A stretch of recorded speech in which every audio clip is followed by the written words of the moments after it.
We need to talk about the all-women Double XL cipher because this is genuinely the best cipher to come out of Double XL since the 2016 freshman one with Denzel Curry, Lil Uzi Vert, Lil Yachty, Kodak Black, and 21 Savage. This one is featuring Flo Milli, Mauna Leo, Lotto, Mellow Bucks, and Maya the Don. And we're kind of living in this sort of like very what I would consider like Renaissance era for female rappers, in that the industry is finally realizing that people will listen to women rap. All of these rappers are talented within their own rights, especially Flo Milli, who is somebody I would consider a rapper's rapper. If you never listened to her music, she's very serious about her rap technique. She has her pop sort of hits, but she also is just a rapper's rapper when it comes down to it. There's some really great standout moments with all of them, especially that Mauna Leo is exactly like his mama did moment. But when I fucking tell you that if you would ask me to bet who would have had the best verse of this cipher, I would have never fucking guessed Lotto. Not that Lotto is bad by any means. She's just a lot more known for having these sort of very easily digestible, pop songs. Like It's Giving Bad Bitch, like Big Energy. These songs that kind of perfectly fit into our very like TikTok music world of things that are quickly quotable and repeatable and sort of earworms. Not so much for being a bar for bar rapper. From like flow switch to flow switch, from like back to back punchlines that thematically connect but are about different things, from just some fucking quotable. You're gonna have to like go back and re-listen because nearly damn every line is a fucking punchline. All the verses are good. I recommend a listen. There's so many like standout moments. I don't know. Maybe this is a bias and a prejudice of mine. I just was not expecting Lotto to be able to keep up with the rest of them, and she really fucking does. I'm making this video because I'm currently about to be evicted. There will be a GoFundMe in my bio, but I want to explain how we got here. So about a year and a half ago, I was already homeless, and this organization called the Taja Coalition helped me out. They saw my TikToks, and they helped me out. So they flew me to California, got me housing, and helped me afford rent for this duration of a year and a half. After a year and a half, I was asked to become an intern for this Taja Coalition. I said yes. They said they would still be helping me with rent. It would be fine. I became the Taja Coalition's social media manager, and everything was seemingly fine, right? Now, about 5 months ago, I was asked to be an employee, like officially work with the Taja Coalition. And I said yes, and I did. They said they would stop helping me with rent because, again, now that I can afford to live on this job, it should be fine. And not even 2 months into the actual employment, my supervisor and my boss had a meeting with me stating that they were going to be cutting my hours in half. Now, I'm not sure if you live in California or not, but just know housing here is egregiously expensive. So cutting my pay in half for 3 months was not going to do it. Like, I could not afford to be here for 3 months on half of a salary. So I asked my supervisor, hey, can you not cut my hours in half? And then they said, no. In California, it's apparently legal for businesses to do that. So naturally, I continued to do social media, but I had to pick up a second job.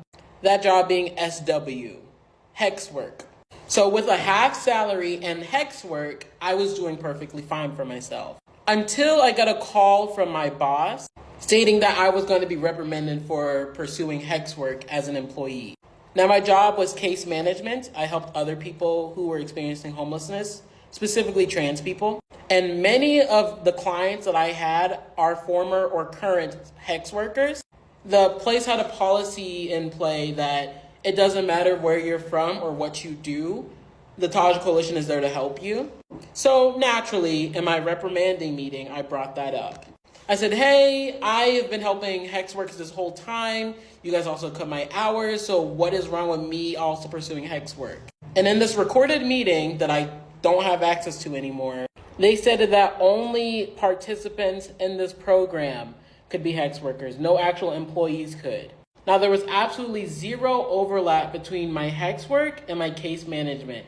Go under a completely different name, identity, etc. But they hired somebody to find the dirt on me, essentially, and that's what they found. So they asked me to delete all of my accounts, my Hex work accounts. I said no, because you have my hours. I can't afford anything anymore. And they said it was only 3 months, which is just enough time for me to get evicted. So I refused, and inevitably that led to me being fired. Since I was fired for, I assume, something like indecent exposure or something, I don't qualify for unemployment. Many people recommended that I go to the California Labor Board and bring it up. After 3 months of waiting, I had my meeting. They said I didn't have enough evidence, nothing on my case, so they let it go. A couple of months ago, I then made a video on my Instagram account stating that I don't think it's okay that I was fired for the way I was. And I asked people to go message the Taja Coalition's Instagram account. They proceeded to block me and everybody who messaged them. They're kind of just ignoring that I existed over there. They're kind of ignoring how they did me wrong. And I'm making this video to, 1, expose the truth, 2, ask for your help. Now, I'm still going to be covering Palestine, Congo, and everything else. I just won't have a place to do it in. Now, I will be moving into low-income housing, but at this current rate, it's not sustainable at all. So I'm making this video to ask for your help. If you can, please donate or please share my GoFundMe. Now, to talk more about the Taja Coalition and, the unlawful things that they've been doing, as a former employee who was done dirty, I don't mind sharing. During my duration at the Taja Coalition, I was discriminated against for my hairstyle. Now, my hair was a lot bigger than this before, and it was a kempt, upkept afro. I was told by my boss and both of my supervisors that having a black afro was not professional. Now, as we all know, it's illegal to discriminate against a person's hair. And also, my hair did not interfere with my social media casework job. But there were many times that I was told to make my hair different. I refused to. There were many times where I was told that my attire was inadequate for the workday, and they did not like that I would wear the same outfit to different government events. They essentially wanted me to buy like a new outfit for every single event that we did to remain coordinated, and of course I refused. And staff members, specifically my supervisors, were saying very racist remarks while I was on the shift. I went to the city hall in my city, and in the elevator, they thought it was appropriate to make fun of people who were not black. I know one of my supervisors was being racist towards Chinese and Asian people. There's a lot of Chinese and Asian people in my area. While we were at City Hall, they decided it was appropriate to make, I'm not even going to repeat the jokes, they're just childish. And also, another one of my supervisors thought it would be appropriate to harass one of our Mexican DoorDash drivers, saying that he was pretending to not listen, pretending to not understand. And again, it was messed up. I know during the duration of my stay at the Taja Coalition, we also gave out gift cards to people who attended our events. And many, and I truly mean many of my participants did not receive any money. I relayed the information to, my supervisors. None of them gave them the money. I still have contact with a lot of my participants to this minute, despite everything. And they have confirmed they never received their gift card. So people are being inadequately paid for their time. Finally, and most importantly, I want to mention that the Taja Coalition is a nonprofit. And I believe that they are misappropriating funds. Now, this one is more of skepticism, so take it with a grain of salt. But my boss, she loves to go Gucci shopping on the weekends, and I really mean every weekend. My supervisors love to just buy outfits, buy drinks, buy pretty much anything. And again, it's like fine, but at the same time, I don't think they're even keeping up with the spending from like the donations they're getting. They definitely made sure to track my spending, which was like fine. I never overspent. If anything, I underspent. But I always thought it was hypocritical that I could spend hundreds upon thousands of dollars on things that they wanted while supposedly serving the people in need. But yeah, that is the full-length story. And again, it's been pretty much swept under the radar at the Taja Coalition. They've erased my name from everything. But I wanted to use my platform that I have to talk about what I have been experiencing. Now, I'm pretty sure they're still going to keep blocking people. But if you can, please message the Taja Coalition's social media accounts. They're up here. And please, please, please, for the people who work in nonprofit, please take it with a grain of salt. For the people who want to work in nonprofit, Understand that there is a lot of internal corruption. A lot of internal corruption. Many nonprofits misappropriate funds. Many nonprofits go against their own messaging. And many nonprofits very openly discriminate against their employees. But yeah, that's all I really wanted to say in this video. I am being evicted. Been applying for jobs every single day. Absolutely no luck. I've pretty much been blacklisted from the nonprofit world because of my former job as well. So please, if you can, please donate. Please share. And most importantly, please take nonprofits with a grain of salt. Understand that the government does not monitor them at all. Things like this happen to workers every single day. I'm not the only one, even at the Toddlers Coalition, who's gone through this. I'm just the one who's been the loudest about it. Okay, I don't think y'all understand what can actually come out of it. I think this event is a really good anthropology lesson because it reveals a lot about people's intentions. I think a lot of people who aren't from Boston wouldn't know that it's a very racist city and it's very segregated. Like, I've lived there my whole life and I've seen it firsthand. Notice that the same people who are accusing her of being racist and discriminatory are taking this opportunity to go under the comments and hurl slurs at her. So it's not a matter of them caring deeply about racism and equality. They're mad that they weren't invited. They're mad that they're not in on something. Like, they have to know about something. They have to be included. And for the first time ever, they're being excluded. And so they're upset about that. Anyone caught making fun of tall bottoms will be sedated and an inch of their height will be removed. If you do not want to be seeing eye to eye with Armand Rizzo, I suggest you figure out how to throw around a linebacker like he's a fleshlight. My fellow bisexuals do not have to worry about this one, so you gays, anyone saying that a woman's genitals are gross or scary will be sentenced to a year-long position as a scribe and janitor at an OBGYN clinic at a women's correctional facility. Y'all hated conversion therapy, we're gonna try immersion therapy. Anyone caught violating the sentence will be placed in a contraction simulator for up to 14 hours. Don't play with me. This photo is banned. I refuse to see y'all have the same conversation 17 times a year, especially considering how no one seems to mention that these two photos are of the same guy during his bulk versus his cut. Anyone seen posting this photo, even in jest, will be sentenced a 5-month sentence to work out with an obnoxious straight gym bro who will obliviously send you mixed signals that you will misinterpret before harshly rejecting you in front of all his friends because he's not gay, bro. K-pop gays, we will retire the word hag. It feels misogynistic and I'm not a fan of that. Anyone caught using the word hag will be told to post a picture of themselves to Twitter and Instagram Reels with the caption, "I hate BTS." The army will decide your fate. Anime gays, watch Jujutsu Kaisen at your own risk. You will only be allowed 3 bereavement days for any lost phase. If any extra time is taken, you will be asked to watch all of One Piece. Trans men, I saw many of you looking really good this year. Thank you for that. However, your average height is 5'3.5". I don't know how, but you must fix that. You must log at least 20 hours per month to be considered a gamer. If your gaming consists of wearing Pokemon-themed tank tops to the gym or picking Zelda and Smash Bros, you will be reclassified as a screener. That is someone who invites guys to come over and play games, but just gets railed to the title screen music. White gays, you will no longer be allowed to build a social media following just because your butt is not that flat. If it's not big enough, you will have to pick up another trade. A lot of y'all are acting like it can't fit in the jeans, but I see the jeans, and the ass can fit in them. If you're unsure if your butt is big enough, please consult a man from West Africa, a Pacific island, take a walk through Atlanta, or look through the Instagrams of Saucy Santana or the Torquilles. Any unqualified bakeries or booty vendors will see their favorite contestant on Drag Race mysteriously end up in the bottom 2 that week. Last but not least, we do not need a Ken movie. Barbie was fun, we do not need Ken.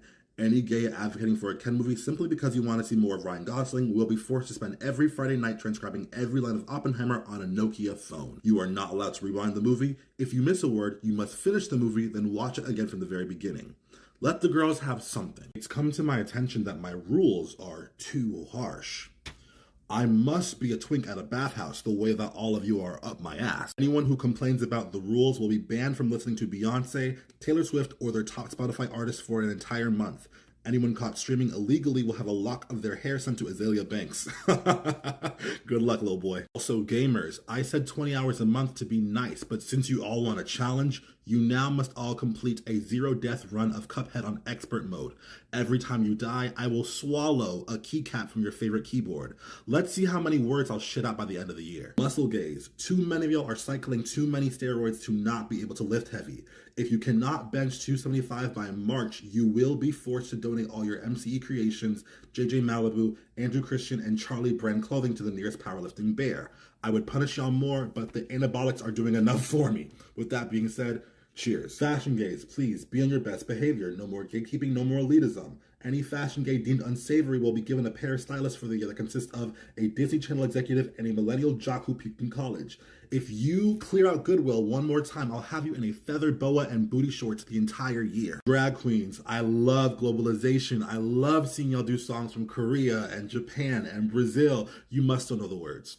I don't care if it's in Mandarin, you must know every word. Every missed syllable results in me plucking a single strand of hair from your favorite wig.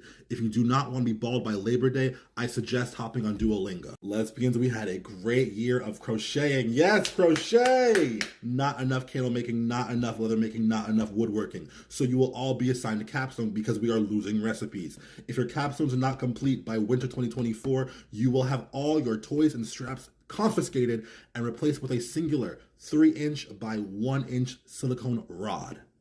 It'll feel like riding Ben Shapiro. DL and discreet men, you must have a legitimate reason for being DL or discreet.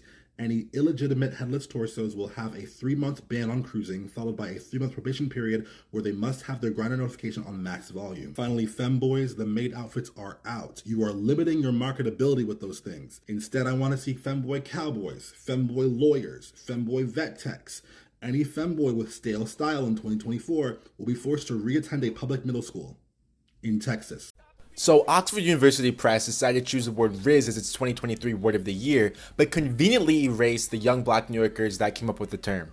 Welcome to another episode of How Everything on This App Originated with Black People, where we talk about how most of what we know as Gen Z culture is just a whitewashed version of Black American culture. In case you didn't know, Riz is a term that was invented by the famous internet personality Kai Cenat, as well as his friends who were raised in the Bronx. By his definition, the word originally meant the ability to chat someone up in conversation and pretty much attract or seduce them with your words and demeanor. Specifically, it refers to those times where the first few seconds of the conversation are dead, but you have that ability to turn things around. And for the older black people watching, it's most akin to the African American English term spitting game. And Kai popularized the term by using it a lot on Twitch, where he's one of the biggest streamers in the entire world. The way that Riz has spread reminds me a lot of On Fleek, which was a term that went viral on the internet in 2014. It was invented by a young black woman named Peaches Monroe, who had a bunch of companies steal it from her and then erase her from its creation. Similarly, while Oxford doesn't credit or even mention Kai Cenat at all in their press release, they cite Gen Z more generally with the creation of the term and say, "The spike in usage data for Riz goes to prove that words and phrases that evolve from internet culture are increasingly becoming part of day-to-day vernacular." But perhaps the better insight is something that our community has known for a long time, that whatever things young black people are doing, the world is going to copy. And that's not always a bad thing, but it also unfortunately usually leads to institutions erasing us from our own creations and the mainstream misusing them. Or in Kai's own words, fucking TikTok butchered that word. They fucking killed it. Let me know if you learned something new, tag Oxford University Press and tell them to give credit where it's due, and follow for more. In the past months, there's been a flood of Haitians traveling to Nicaragua. Over 260 charter flights have gone from Haiti to Nicaragua since August of this year, and these flights have carried over 31,000 Haitians. Now, Nicaragua has always been a port of entry, a hub for migration because of their relaxed visa requirements, but something unique is happening here. Haitians are being targeted. I mean, just this weekend, in 48 hours, 27 charter flights went from Haiti to Nicaragua. Many people are saying that the Nicaraguan government is weaponizing migration as a foreign policy tactic. They see the struggles of the Haitian people and they're using it to their advantage. But how?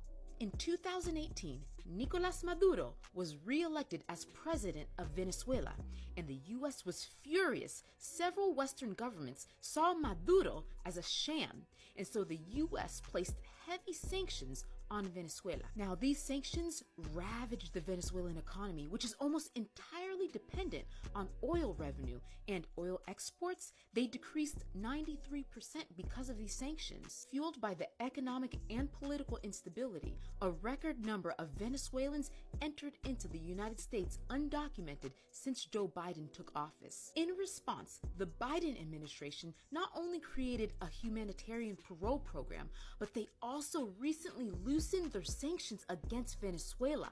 And Nicaragua may be hoping for a similar outcome. Nicaragua is not friends with the United States, and so President Ortega is likely using this migration as leverage over the US. They're showing that Nicaragua is in control, and if the US wants less Haitians at their doorsteps by way of Nicaragua, the US is going to have to negotiate and loosen some sanctions. And it's not just Haitians. Many Cubans are also traveling to Nicaragua. All of this is at the cost of Haitian lives. Tickets on these flights, they range between $3,000 to $5,000 a seat, and Haitians are taking this risk because of a false promise of asylum and of a new life. To be clear, this journey is dangerous, oftentimes deadly, and all of this for the chance to make it to the US border. I understand why some Haitians would feel this is the only choice, but I do hope that our people would reconsider the risks, and that other nations would stop using Haitians as pawns. A wise person once said that abuse is a team sport, in the sense that everyone claims to be against domestic violence and sexual abuse until it's time to actually support a victim. Then it becomes clear that society is so okay with abuse that abusers don't even have to come up with their own justifications. Everyone else will do it for them. We interrogate victims about their choice in clothing or what they did to put themselves in that situation. We tell young girls to go upstairs or put on longer shorts because creepy Uncle Bob is coming over. We ask victims of domestic violence why they didn't just leave, even though the most dangerous time in an abusive relationship is when you're trying to leave. The system is often no help. These abusers get a slap on the wrist until they actually kill someone. And that's because society is so okay with abuse that rather than protection, women are just offered cheat codes on how to deal with it. Society is so okay with abuse that even women with wealth and visibility are not shielded from it. A superstar is beaten and she had to have done something to provoke him. A superstar is shot and she's a thought and a liar, so we can't trust her. A legend was abused and we treat it as a joke in pop culture. Black America's sweetheart, a woman who never had a bad word said about her, was abused with photographic evidence, and it turned into a narrative about mutual abuse. Society is so okay with abuse that the music industry, the film industry, and even the world of politics are filled with predators and abusers. Society is so okay with abuse that it can't even recognize when men and little boys are violated because they're treated as sexual beings from birth. Society is so fucking okay with abuse that domestic violence is most always an escalation that starts with controlling behavior, yet y'all still tell y'all daughters that the most valuable thing they can offer a man is submission. So I say all this to say that as much as everybody claims to be against domestic violence and sexual abuse, it's clear that not only is it tolerated, as a society, we allow abusers to thrive. I don't need to budget. Prices either need to go down or my pay needs to go up. So here's the thing. When I first started working at my first real full-time job after college in 1993, I would legitimately sit down with my checkbook registry that people don't use anymore because, you know, ATMs, cell phones, you can look at your balance literally. It's so much easier. And so much easier to spend your money. And I would write down all of the checks that I was writing for all of the bills and balance my checkbook. This is how much I have left after paying the bills. Let's move some of this over here into savings. This is how much I have left. My dad taught me that you take what you have left and you divide that by how many days there are until your next paycheck. Now, you don't have to spend anything that day, and then you can carry that over and have a little more for the remaining days. But that's how much you have left per day until your next paycheck. Now, I sit down, I pay all my bills, and there's nothing left. And by nothing left, I mean there's absolutely not enough for me to cover all of my bills and gas up my car. I should never be buying takeout, Starbucks, clothes. I should literally stick to my $60. $60 is how much I allocate for myself for groceries for 2 weeks, because it's just me. My husband's in the hospital, has been for a while. So $60.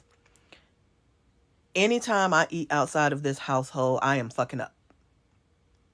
I have been working full time for 30 years. And this is where we are in this country. People need more money. I got a whopping 47 cents cost of living increase. Meanwhile, groceries have gone up. Oh, I don't know, somewhere in the realm of about 123% since COVID. I have hot dogs, dino nuggies, rice and beans. And I bought 2 apples. I splurged on 2 Honeycrisp apples. This is America. If you want to nitpick the dress code, then I can follow it to the letter. This is malicious compliance. Most teachers didn't mind though, as long as the students were not distracting. The principal at the junior high, however, insisted on enforcing every single rule. A friend of mine had wore a long sleeve shirt under a tank top. The principal insisted that she could not wear the tank top because tank tops were not in the dress code. The thing was, though, she couldn't take off the tank top because the long sleeve shorts was slightly see-through and the tank top covered up everything that needed to be covered up. So because of that, she got a violation. But she got 2 violations. And instead of her allowing her to wear the tank top over the long sleeve shirts so that there's no violations, she had called her parents from work and made them come get her. Yes, she sent her home. So what me and a bunch of friends did, we decided that this would not stand. We studied every single rule inside of the dress code and saw how absurd a lot of it was. We wanted to disturb the system, so what we did was we started off small and worked our way up. One of the first rules we saw was no open-toed sandals. Sandals.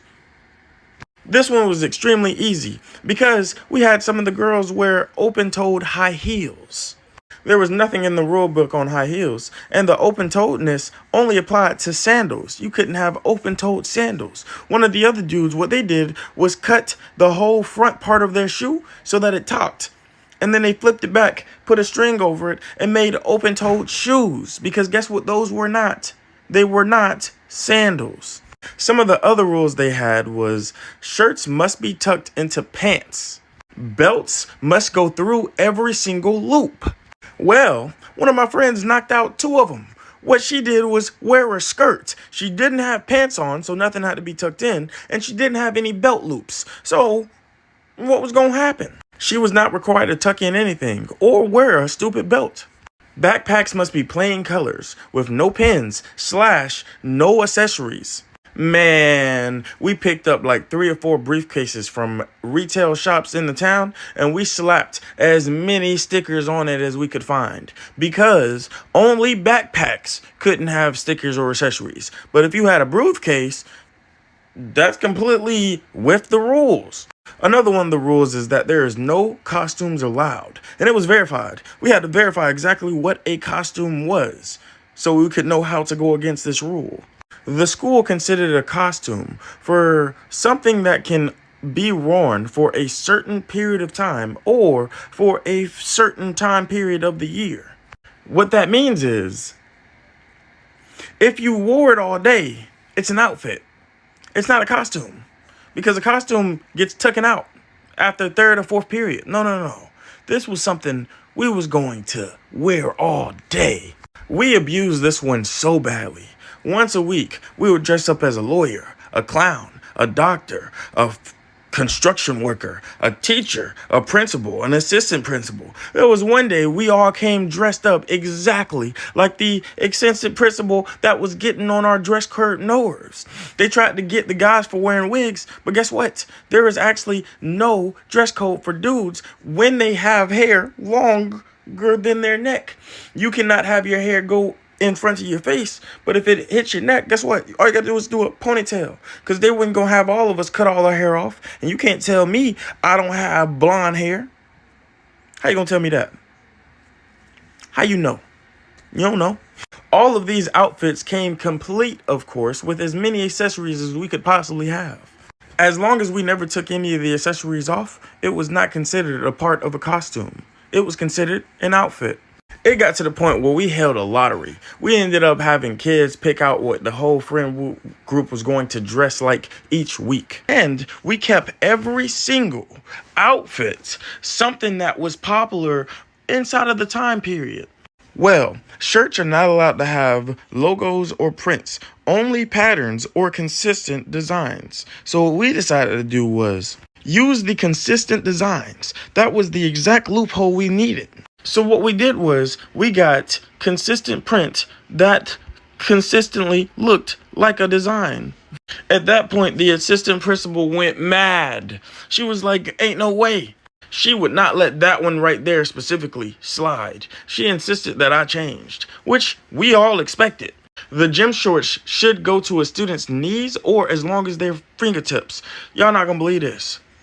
But Jimmy got tiny arms. Jimmy has always had tiny arms. Jimmy has arms that do not go below his waist. So that means, statistically, and what we had decided was that Jimmy could wear shorts, boxer brief shorts, and then have the regular shorts come all the way up here like Steve Urkel. They didn't let that slide either, but it was within the rules.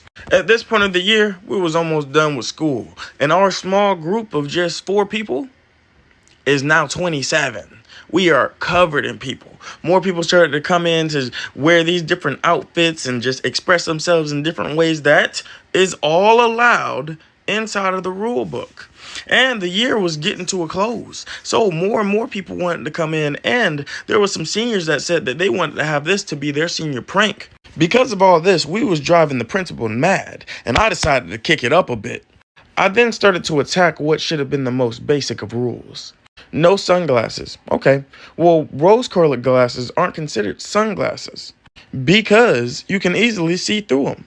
Still, the principal jerked them off of my face and insisted that I would not get them back until the end of the day. No tank tops. One of the girls wore a dress with spaghetti straps.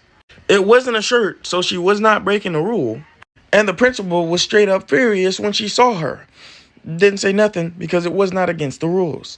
The belts that we all had, and I'm talking about all of the guys, we ended up wearing plain belts with no dangerous materials on the design. We all wore a string. The reason we're able to wear a string is because if you come to school with no belt at all, what they do is they send you up to the office. You know what the office gives to you? They give you a string to put around your waist. So that means we were skipping a step and going straight to the string. It was pretty cool. Everybody had different colors. Inside of the rule books, it says no Crocs. Well, guess what? Crocs are not the only rubber shoes you can find. Man, we found almost every single off-brand shoe humanly possible. And Crocs is a name brand. It's not the style of shoe. It's the brand of the shoe. We was wearing them down. We changed the whole fashion of the school. And then finally, at the end of the year, we wore one of the most outrageous outfits we could find. Everybody came to school as a South Park character. Every single one of us. Every single one of us. It got all the way down to the guy named Kenny throwing ketchup everywhere. It was amazing. When we walked inside of the school, the assistant principal just looked at us and put her head down with the longest sigh because she knew what was going on. And then she said, fine. If anybody says anything about y'all being distracted, y'all got to change. And we already had our briefcases full with other clothes to wear. In the end, we ended up getting the dress code rewritten. And it was amended, and the principal implemented a new dress code. They made a new procedure also where dress code violations were not sent home. They were just noted, and people had to wear a piece of duct tape indicating the specific violation.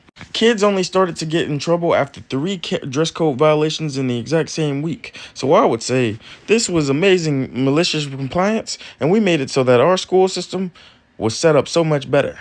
And since the assistant principal lightened up on the dress code and how harshly it was punished, she stopped having kids get into trouble so much about the dress code. It was absolutely amazing. And what do you call it, bro? What do you call it? I call it broke PTSD.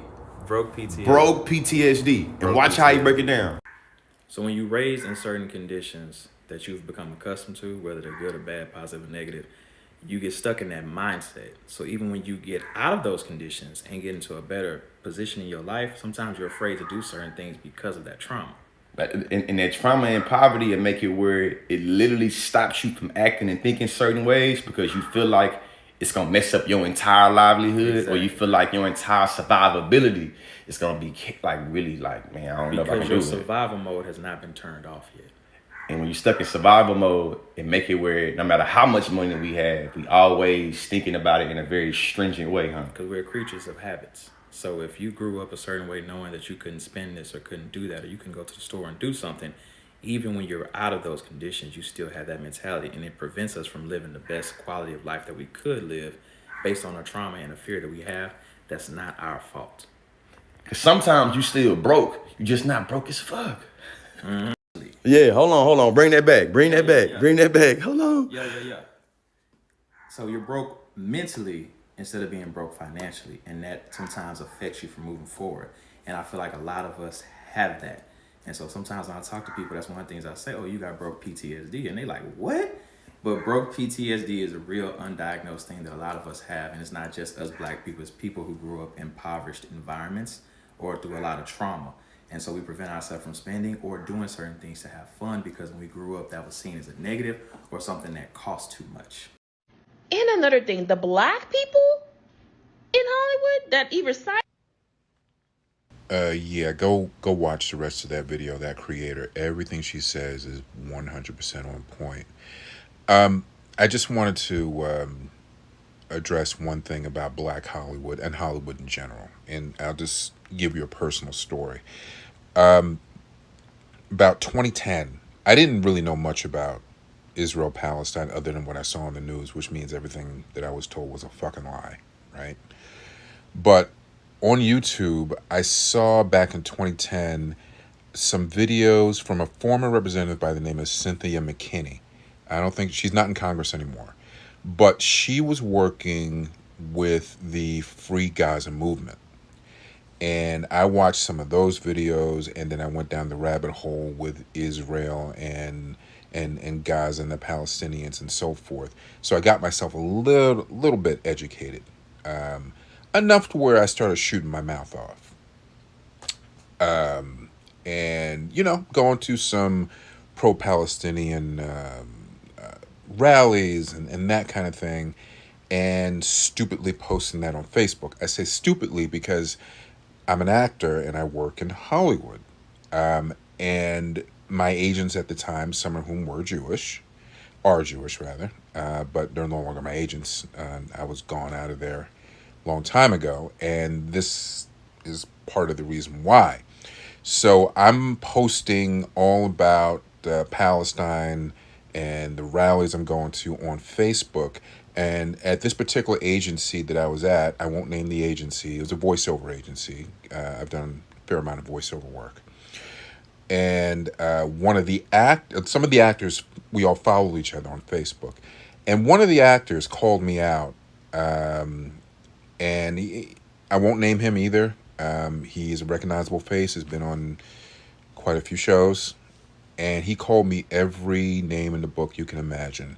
Mean, hateful bigot, started saying racist things about the Palestinians, called them our poorer, darker brothers, and just went on this whole thing. Super pro-Israel, and et cetera, et cetera. You know how that goes. Anyways, with this voiceover agency, I'd been there for about 8 years. And, I'd been booking for a while. Things got cold. It was right after the economy crash, 2009 going into 2010. But it was the kind of place where if you got a track record and they like you, they'll keep you around for a while. But when I started posting this stuff, and right after I had that exchange with that actor, can I tell you how hot went to cold overnight? I mean overnight, okay? And I had one of the agents. I came in for an audition, and one of the agents walked over to me, glared at me right in my face for probably about 30 seconds. It felt like 10 years. But just glaring at me, staring me dead in the face, turned her back, walked into the office. And maybe about 10 days later, they dropped me like a rock off a building. After that, couldn't I get another agent? After that, I started getting accused of shit that I wouldn't think to do in a million years. All of a sudden, I was a sexual harasser, and I'm lying about my background. Anything you can imagine, and this stuff followed me for years, okay? People were out here thinking that I was impersonating myself. Okay, I'm from Connecticut and I grew up in New York, and people were like, no, you're not really him, you're not in the movies you say you're in. The shit that went on for years and years and years and years, it was clear that there was some kind of a smear campaign going on. And look, I'm not an A-lister, I worked, but you need to realize is that when you touch this subject, the pro-Israel lobby or the pro-Israel people will come after anybody, no matter how small. Anybody. It does not matter. You do not have to be a big movie star. You don't even have to be a working actor. You just have to have criticized Israel. And they will come after you like a pack of fucking wolves. Okay? Now, I say all that to say, not to pour me, because it's not about me, but just to this creator's point, is that everyone in this town is scared shitless of the Jewish community. Okay? They're scared shitless. They are afraid of losing their careers. They want to get on the right side of all the Hollywood Jewish people who are powerful. They want to keep working because, let's be real, there is a power imbalance, and you can go from the A-list to the D-list real damn quick. And everyone on that list knows that, and that's why they signed. Okay? They care more about their careers than they care about the human rights of Palestinians. This is not a town full of people who are courageous. Okay? I know that sounds like that would be an obvious thing, but I'm trying to tell y'all, these are not courageous people. They just want to work. They don't give a fuck about Palestine at all. They don't care. They just want to keep working. They want to keep their positions, and that's it. So I look down the list of the people who signed, and I'm shocked to see some of the names that I saw. Very disappointed. Okay, because some of them got enough money. Even if they never worked again, if they never have to work again, they still signed. They still signed. That money, that power, the fame is more important to them than standing up for your fellow human being. And that's Hollywood. They're never going to get any better.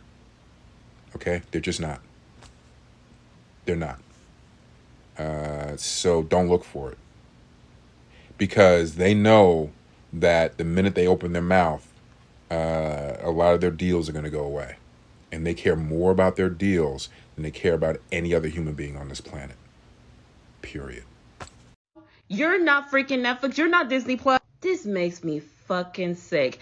I don't know about y'all, but I feel like ever since the day that I remember net neutrality had got taken away, that's when I saw that something has shifted in the entire industry, not just in entertainment, but in the whole consumer area. Nowadays, we have people cracking down on password sharing. We have multiple of them trying to upcharge for their subscription services. Even resources to publications and research has a paywall in it. And when I was watching one of Grace Randolph's videos, one of the things that stood out to me was how she was mentioning how subscription-based content. Hollywood believes that the reason why they should be upcharging is because we get too much content, basically for near free, and how it's just not sustainable, and how they want more of us to go to the multiplex instead of actually going to the streaming services. You know, the ones that they keep on promoting in our face every other ad on YouTube, and how allegedly after they get done fighting with talent such as the actors or the writers, they're going to be fighting us, and they've already been shooting at us while still maintaining their fight front against SAG and WGA. But once that is complete, and I already heard details about what was the agreement being stated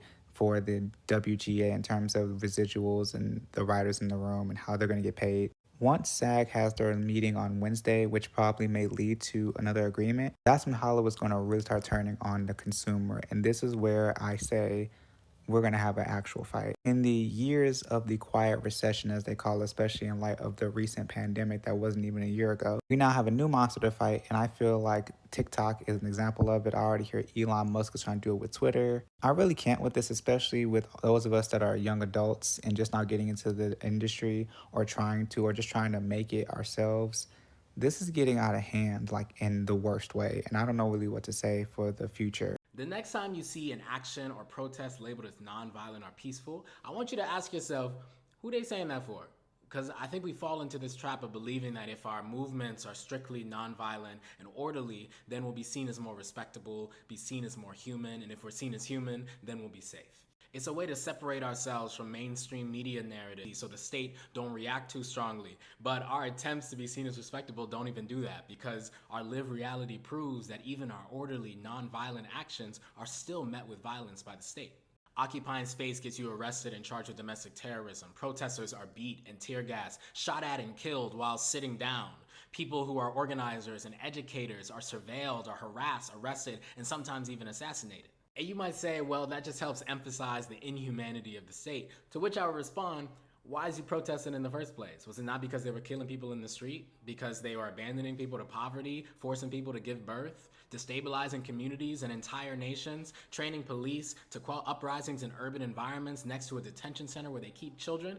There's no emphasis needed. They don't need your help. We gotta let go of this myth that labeling our movements as nonviolent, that respectability makes any meaningful difference in our treatment by the state. All it does is that it isolates us from those who take more direct actions, assisting the state in continuing its violence while allowing them to pretend to have a conscience. We already unsafe. And if you're black, we've been excluded from their definitions of human. And I don't say this to be discouraging or to imply that we should all take violent action, but to urge us to let go of these respectability politics and further let go of this binary between nonviolent and violent protesting. That's just one of the points being made in Miliaco Norboise's essay, How to Build the End of the World in Defense of the Chaotic Protester. She reminds us that any act of dissent, all forms of protest that are actual threats to the order of things, will be met with state violence. It urges us to abandon the standpoint where binaries between nonviolent and violent protesters even make sense. Because when we abandon the state's logic, then we can experiment. Then we can fight back and evade effectively in solidarity. Then we can move. And you know I'm not gonna leave y'all hanging. Tap into Miliaco's essay with Scalawag magazine. Y'all, let it challenge you. And check out the rest of the pieces that Scalawag is publishing on Cop City this week as well. I'd also suggest reading the undercomments, but to be honest, I ain't ready yet. I just have seen a lot of quotes that feel useful and relevant to this discussion. So take that for what it is. These are the countries I felt uncomfortable traveling in as a black woman, and we're starting it off strong with China. I would also like to preface this that I studied Chinese language and culture for about 5 or 6 years before I went on the trip, so this wasn't even like language barrier stuff. And I also went on this trip with mostly black and brown people. People would straight up follow us around stores or would pretend like they did not understand me.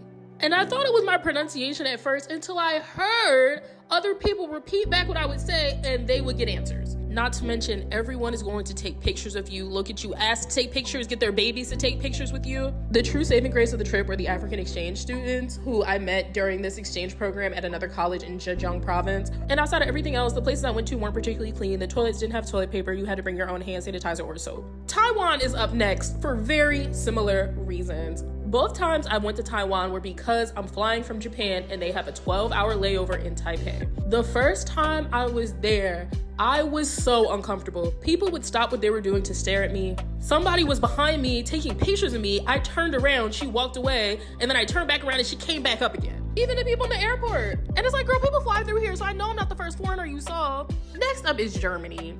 And Germany wasn't even that terrible, but the people were rude. I was trying to get one woman's attention to ask her something. She literally straight up ignored me as if I was not there whatsoever. And quite frankly, the food is not that good. And I have never seen so many palm-colored people with locks and box braids in my entire life. But that was just Europe generally, but Germany specifically too.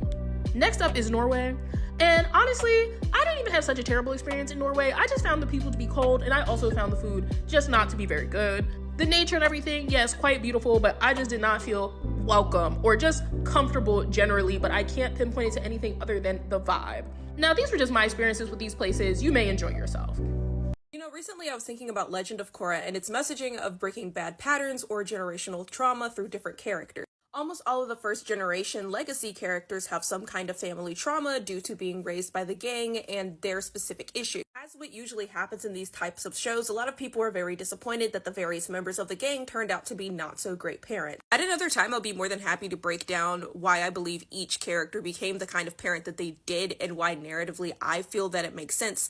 But for the time being, let's just say that good people can still have less than stellar parenting issues, and sometimes it's not even completely their fault, but regardless. What makes it interesting is that these generational issues continue on to affect Korra. Tenzin's personal issues with his family and his identity causes him to be a bit of a difficult mentor for Korra. Because of Korra's avatar status, the people closest to her, including her own parents, lie to her about her past and keep her secluded when she wants to be free and travel the world, which causes her to have issues with them. What's interesting about Korra is that she gets to reconcile with her family a lot earlier than the legacy characters do. After season 2, Korra comes to understand them more, they come to understand Korra more, and they become a much closer-knit family unit from that point on. Whereas it takes characters like Tenzin, Bumi, Kaya, Lin, and Sue up until assumingly their mid-50s to make up with each other and start working through these familial issues. Which, side note, it's never too late for that kind of thing as long as all parties are willing, so that's also a nice message. Even nicer is this doesn't just start with Korra. Jinora is much younger than Korra and is the direct product of Tenzin, who has a lot of that familial trauma, and we start to see how that trauma and how those issues affect how he raises his kids. But again, Tenzin is able to learn from his mistakes much earlier than his parents did, much earlier than Toph did, and start to repair his relationship with his daughter while she's still very young. We also see this with Suyen and Opal, where she recognizes the mistakes that Toph made with her, and specifically Lin, and lets Opal have her own freedom. So long story short, while Korra does show the often harsh realities of generational trauma and repeating the mistakes of your predecessors, it also does show a sunny disposition that is often ignored. Yes, some of your favorite characters made less than stellar mistakes that translated into their parenting, but they were still better than who came before them, and their children were still able to be better for the children after them. And in a story where the main character literally has to break multiple cycles, it's a very fitting message. Also, side note, I'm in the process of writing a fantasy book that I'm going to start talking about more on here and also on the Picture app. So if you could really check me out there, hit some buttons, it would really help me out. Thanks for listening to my videos. As always, y'all have a great day. Do y'all remember that episode of Teen Titans when it was a series finale and they were all heading back home after, feeling like they saved the day, right? And they get a distress signal and they're all about to go and assist with this distress signal. And then they get another distress signal. And so they decide, okay, 2 people are going to go here and then 3 people are going to go here. And then they get another distress signal and then another distress signal. And at some point, all Titans are calling at one time because they are all being ambushed. And so they each have to split up and go and help as best they can because everybody is calling from all regions. And I remember feeling so overwhelmed as a child because it was like, what's going on? It seems like I don't know what's happening. Everybody's calling for help and I don't know what to do. That's exactly how I feel now, but like times 10 because it's real life. And I found, okay, so we all know what's going on with Palestine, right? And I saw it on the news. I was at the gym earlier and I saw it on the news, and it was so gory that they couldn't even blur it out because it was just everywhere. They couldn't even blur it because the streets were literally paved with it. And it's on the children. I scrolled on Twitter and saw something, wasn't attempting to see it. And I'm the type of person, I don't need to see something to know that it's like, I don't need to, you can just tell me that something's going on and I don't actually have to see it to know the severity of it. But it's everywhere. And they couldn't even blur it out. It's on parents. I see people crying as they're holding their people, two people carrying people from one place to the next. And then I find out, okay, after I learned about that, then I find out about the Congo and Sudan. And I see a video of a little boy and he's literally going through slavery. And if anybody can understand that plight and understand how that feels, and it would be Black people in America, because our ancestors literally went through that. And it's like we're seeing what our ancestors went through firsthand, modern day, with slaving away in those mines. And the little boy saying, I know that when I go to sleep at night, and they work until night, that I have to get back up and come back here in the morning, the crack of dawn. They are literally experiencing what our ancestors went through. And if you don't know how you can help with that, it's by not supporting Apple. You don't need a new iPhone. Don't go out and get a new iPhone. And so after I found out about that, then I found out what's going on in Papua New Guinea. Australian military and America is sending weaponry to Indonesia against Papua New Guinea. And then I found out that something's going on in Yemen. I don't know what's going on in Yemen. I have to look that up. And then I find out that something is going on in, what country was it? Haiti. DR military is flying over Haitian airspace. And I've seen videos of Dominican Republic soldiers standing on Haiti's land with guns. And it's like it's literally taking me back to that place of being like, as a child, and feeling like everybody's calling. Everybody has a distress signal right now. And it's like, what do you do? Because everybody is calling at one time. And I understand what Gen Z has been saying lately. Like, it just feels like you really feel hopeless sometimes. Like you like, how do I help? But that's literally where it's placing me right now. And whatever I can do, I've been trying to share stuff, but whatever I can do, I don't know if y'all may know something, definitely comment it so that I can do whatever I can, because it's really the visuals. Anti-blackness and colorism plays a huge role on why a lot of people aren't talking about Congo, Sudan, Somalia, Ethiopia, Haiti, and other predominantly black countries. Black people are not seen as valuable, and our blackness is placed at the bottom of humanity. Some could even argue that in many instances, our blackness is defined in opposition to how we identify humanity. Especially when we start thinking about the ways that we justify exploitation. When you're able to masterfully mark a community as being inherently exposable and disposable, ain't nobody gonna bat an eye when you start exterminating them and disposing them to foolishness and nonsense. Here's a world map. that illustrates Western media when tragedy hits. And as you see in the black right there, literally no one cares. You see how it is always already marked as being unstable. You feel me? This right here is like, hey man, people in Africa, it's war ridden. They always dealing with instability, man. Didn't they sell you into slavery anyway, man? Them folks is backwards. You see right here in the brown, hopeless situation, just pray. And while they doing it, they stealing all the resources. We see here in the yellow, maybe some could argue nobody wants to be sad all day, but really nobody really care about the indigenous folks in South America or the indigenous folks over there in this little area right here, Russia/Asia. In the green though, that's undebatable, 24-hour coverage. You see what I'm saying? I'm talking about celebrity images, somebody farted, you feel me? Some random person went missing. Everybody care about this right here. But you see right there in the black, Congo, oh yeah, Haiti over here somewhere. I would argue that this middle passage, this little Caribbean area, the only reason why it's yellow is because a lot of folks have their favorite resorts, their favorite vacation spots over there. But nonetheless, colorism and anti-blackness are global phenomenons that really impact how we understand international relations, and is usually able to justify anti-blackness in a way they're able to rationalize with colonial violence and imperialist propaganda that pushes imperialism and stealing and taking all the people and the resources from this little region right here, man. Free the whole continent of Africa, man. You know something that should piss you guys off the most about this is that the humanitarian pause even happened. Not that it shouldn't have happened, but it should have not been a pause. It should have just stopped. It should have been over. But the fact that Israel was able to turn this off like that, just stop, and then resume whenever they wanted to, shows that they are not in danger. There is no imminent threat. It took them 30 minutes after the truce was over to resume bombing. And you know where they started bombing? Where they knew civilians were.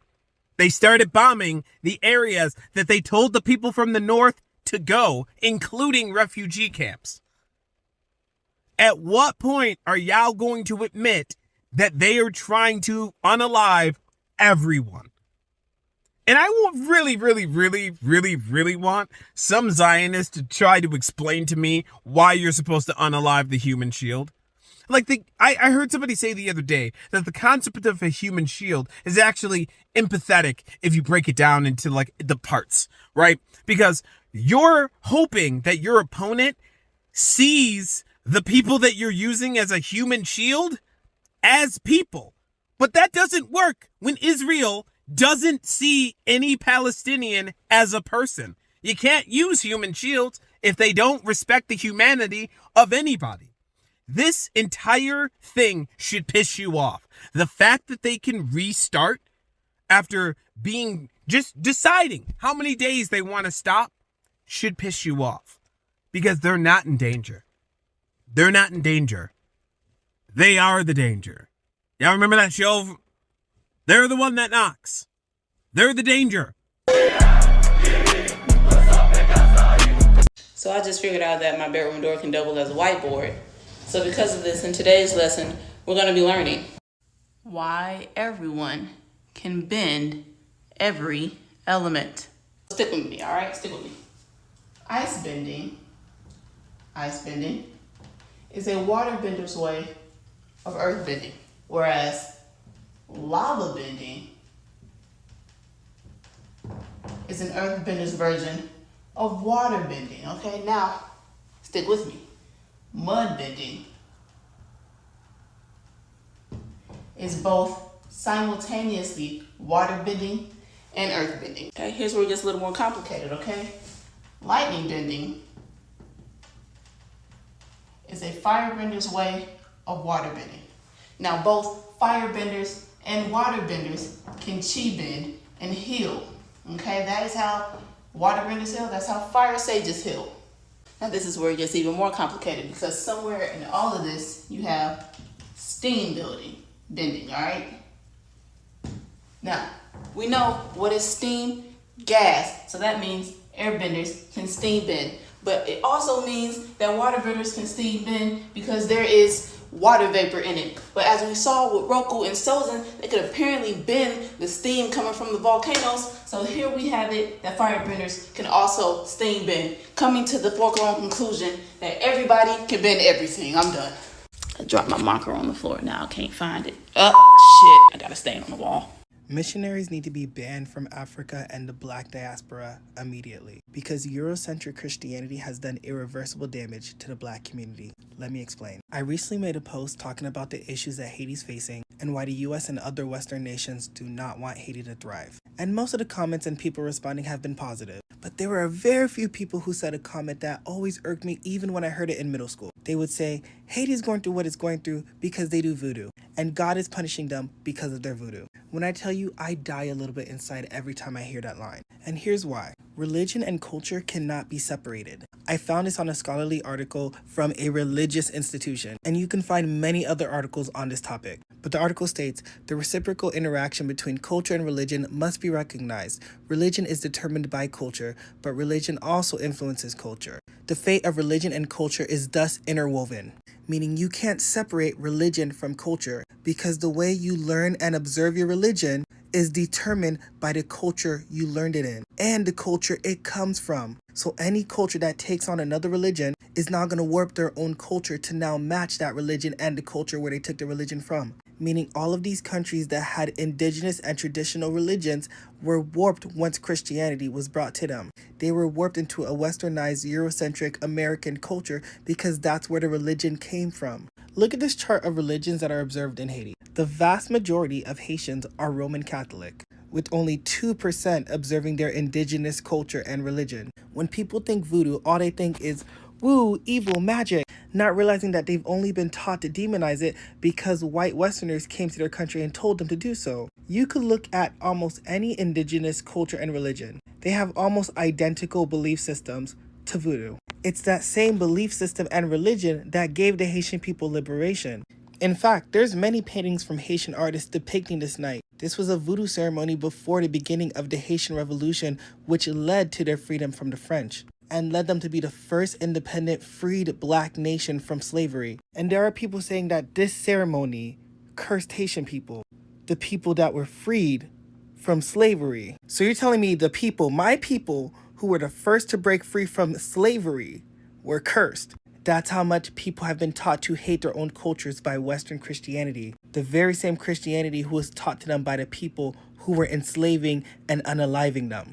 Just a little bit of critical thinking. Voodoo is a mix of religions from all across the African diaspora because many of the Black people taken to Saint-Domingue, that's what it was called before it was Haiti, their religions and belief systems merged to create the voodoo system we know now. For example, one of the main leaders who taught voodoo to the people was Dutty Boukman, a Jamaican slave sent to Haiti. Voodoo is simply the belief in higher beings or called the Loa, and the belief that these laws have dominions over different elements and different energies, like the ocean, energies of liberation, energies of the earth. It mirrors the Orishas in African spirituality. And also, why is that demonized, but we look at the Greek gods and Roman gods with such high esteem? Hint, the answer is always white supremacy. And just a reminder, before they brought the slave ships, they brought the missionaries. They needed to colonize their mind first. They did the very same thing with the Native American people. And I want to leave you with a letter that King Leopold, as we know, the man who terrorized the Congo, this is the letter that he sent to his missionaries in Africa. I'm going to read parts of it, but I suggest you all read the whole thing. You will go certainly to evangelize, but your evangelism must inspire above all Belgium interest. Your principal objective in our mission in the Congo is never to teach the N-words to know God. This they already know. They know that to kill, to sleep with someone else's wife, to lie, and to insult is bad. Have courage to admit it. You're not going to teach them what they already know. You will go to interpret the gospel in the way it will be the best to protect your interests in that part of the world. For these things, you have to keep watch on disinteresting our savages for the richness that is plenty. Your knowledge of the gospel will allow you to find texts ordering and encouraging your followers to love poverty, like happier are the poor because they will inherit heaven. And it's very difficult for the rich to enter the kingdom of God. You have to detach from them and make them disrespect everything which gives courage to affront us. I make reference to their mystic system and their war fetish, warfare protection, which they pretend not to want to abandon, and you must do everything in your power to make it disappear. King Leopold II literally gave a letter ordering his missionaries to use the Bible to manipulate the people they're going to evangelize to get rid of their mystic system, and to brainwash them to submit to their dominance. There's no other way for me to better explain why mission trips need to be banned. I've seen a lot of Cop City activists raising their voices a lot over the past couple of weeks, urging us to keep our eyes on Atlanta. So I wanted to educate myself about Cop City a little bit more and what this has to do with the IDF and the larger militarization of the planet. So I found this article by American Friends Service Committee written by Akira Rose entitled 5 Things You Need to Know About Cop City. The city of Atlanta wants to build a $90 million police training facility. If constructed, Cop City would be one of the largest militarized police training centers in the country, all built by clear-cutting Atlanta's largest green space.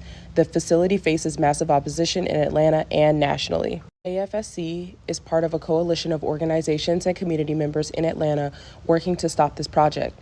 We oppose the continued militarization and the expansion of a policing strategy that harms our communities, as well as the continued destruction of protected forests. Here's what you need to know. I want to bring up the definition militarization: the action or process of equipping or supplying a place, organization, etc. with soldiers and other military resources. So already, if you've noticed that the police have more riot gear, have like actual tanks that they use, have these semi-automatic weapons that are strapped to them when they go to protests, that's a big sign that militarization is already here. And what does that actually mean? This is their first point. Cop City will fuel the criminalization of marginalized people and further expand the carceral system. I have to remind you that America is already the mass incarceration capital of the world, so Cop City is not going to help that problem. The proposal for Cop City came in the wake of nationwide anti-police protests in 2020, when over 50 cities in the U.S. held protests over the police murder of George Floyd. Though there have never been any explicit ties to 2020 in the talking points for Cop City, the fault lines are clear. Cop City will allow police not just from Atlanta, but globally to learn repressive tactics so that protests and rebellions can be easily crushed. According to the original proposal, 43% of the training at Cop City will be for officers outside of Atlanta, including military training with the infamous Israeli Defense Forces. You heard that right. This facility is going to host military trainings for piglets in the States with the IDF. Okay, the second point is that Cop City is bad for the environment. Cop City is slated to be built in the largest green space in Atlanta, the Weelaunee Forest. It will include a mock city to practice urban warfare, burn towers, bomb simulators, and multiple firing ranges. Environmentalists have been sounding the alarm on Cop City since its proposal, citing the Weelaunee Forest as one of the 4 lungs of Atlanta, and voicing concern that destroying the forest tree canopy will accelerate the urban heat island effect. The area, which is surrounded by mostly Black residents who are at or below the poverty line, could experience up to 10 degrees of warming. I don't know about where y'all live, but this summer it was 110, 115 degrees. Could you imagine 10 degrees hotter than that? Like 120 something? In addition, the Weelaunee Forest is necessary to maintain decent air quality, as forests in Atlanta absorb as much as 19 million pounds of air pollutants each year. The sewage pollution in the South River has been a major issue for over a decade, and in 2021, it was named one of the most endangered rivers in America. Building Cop City would exacerbate this pollution, adding lead from gun shells and bombs to the list of pollutants in the river. Okay, the third thing on the list is that Cop City faces intense public backlash. In September 2021, the City Council received 17 hours of public comment from over 1,000 Atlanta residents. Those comments, 70% of which were against building the facility, were summarily ignored, and the vote to approve the original proposal passed. In the past few years since the proposal, Atlanta residents have taken to the streets, organizing marches and rallies, demonstrating outside contractors' houses, showing up to make the recent City Council meeting the most attended in Atlanta history, and much, much more. It's clear that Atlanta residents stand in opposition to Cop City, and the city is ignoring their concerns. This point is about the lethal force used on protesters of Cop City. So I do want to issue a trigger warning for that. The tactics used by law enforcement against the protesters have been extremely aggressive. In January 2023, a 26-year-old forest defender by the name of Manuel Tortuguita Terán was shot over 50 times by a task force of Atlanta Police, Georgia State Police, and the Georgia Bureau of Investigation attempting to clear the forest for construction. Though initial reports by police indicated Terán, whose pronouns are they and them, shot an officer and was unalived in defense, the autopsy report showed they had their hands up and were seated in a cross-legged position when they were unalived. We know this story all too well. But this marks the first and only instant in the history of U.S. environmental protesting that an activist has been unalived by the police. 5. Law enforcement in Atlanta has taken unprecedented legal action against those who oppose the facility, which we already know is going to pose a problem because a lot of working class people are the ones on the front lines and can't necessarily afford legal action. During protests, police officers have targeted peaceful organizers and arrested them on trumped-up charges of domestic terrorism under 2017 state legislation meant to criminalize protesters. They also raided the South River Music Festival, where hundreds of people were enjoying live music. Police grabbed random attendees and targeted those who came from outside of Georgia to support the week of action. A number of these protesters are still being charged with domestic terrorism as a tactic to scare both residents and out-of-towners from joining this cause. Now, remember this domestic terrorism thing? Keep that in your mind and ask yourself, why are we the people, the domestic terrorists, whenever we push up against the state? But people like the Proud Boys and people like the Triple K aren't literally on someone's terrorist watch list, or even school pew-pews for that matter. Pay attention to how dangerous this precedent is. The government has also targeted the Atlanta Solidarity Fund, which has been helping activists and protesters secure legal counsel and bail money in the city since 2020. On May 31st, a local community center was raided and 3 prominent members of the bail fund were taken in on baseless charges of charity fraud and money laundering. This attempt to stop essential support from the bail fund and intimidate people from other locales is an effort to penalize and eliminate dissent. In early September, the state attorney general indicted 61 movement activists on racketeering charges, RICO charges.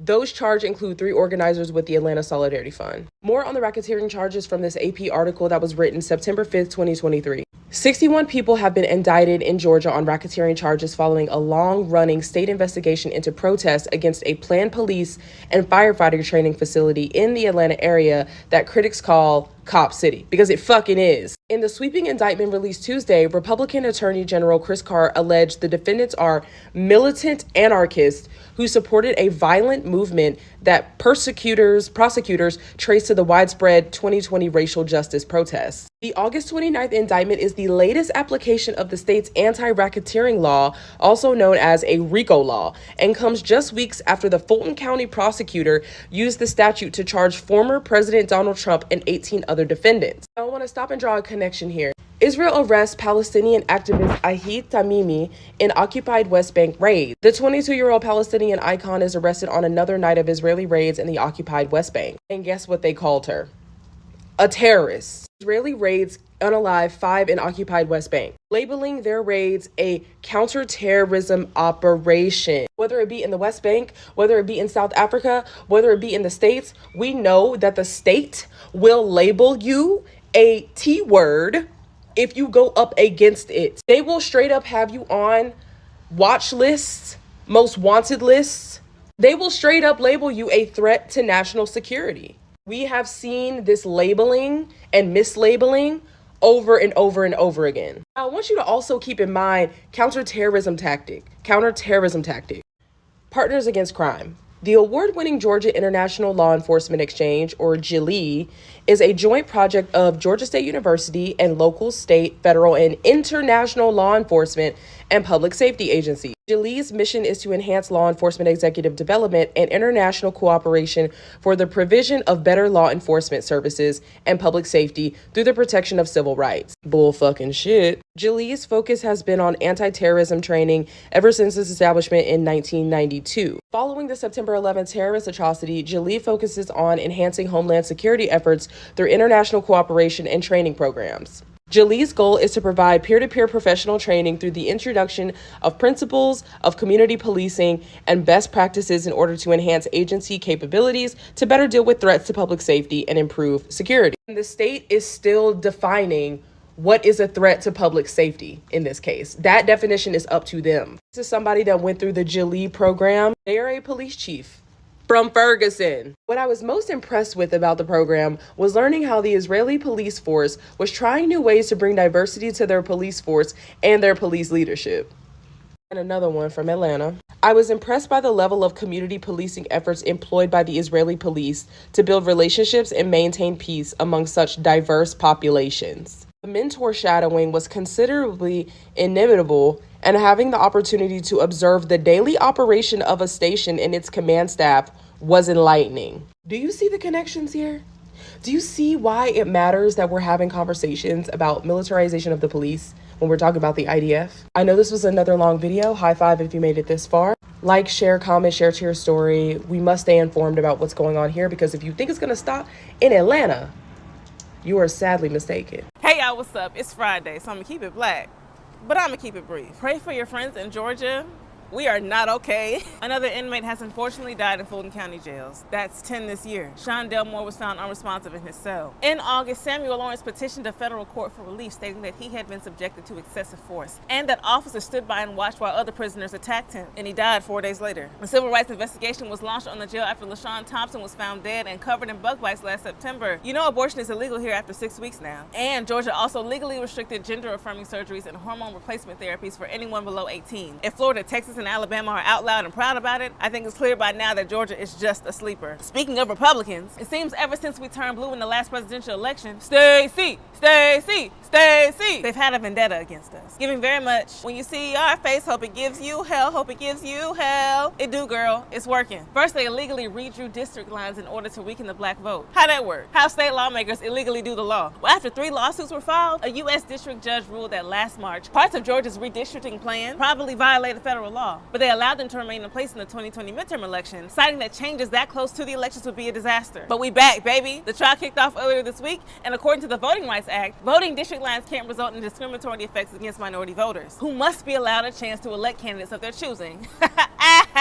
Period. And according to the lawsuit, that's exactly what happened. In 2020, Republicans held an 8-6 majority in Georgia's U.S. House delegation. And at the election, they redrew the district map to eliminate one of those Democratic seats, boosting the majority to 9-5. But it still doesn't seem the outcome of the trial will shake Republicans' control of either the House or the Senate. They literally just wanted one less person with empathy, practicing their constitutional right to participate in the legislative process that will be advocating for black rights and policymaking. This is in addition, of course, to the food and water restrictions for people in voting lines, the strict identification requirements, and restrictions on drop box submissions. It became clear in the years since the election that these folks are hell-bent on getting their get back, because every little step we take is met with an onslaught of conservative backlash. Exhibit A, Cop City. We said no! And we said no for so many times for so many hours. Not only is it literally an unwanted use of taxpayers' money, it is an unnecessary militarization of an already incompetent and racist police force. Y'all was just using pictures of black men for target practice. But it is also an environmental threat. It's not just going to disrupt some green space, but the infrastructure is going to greatly increase our chances of flooding. And we're flooding right now. Just yesterday, after literally only an hour of rain, global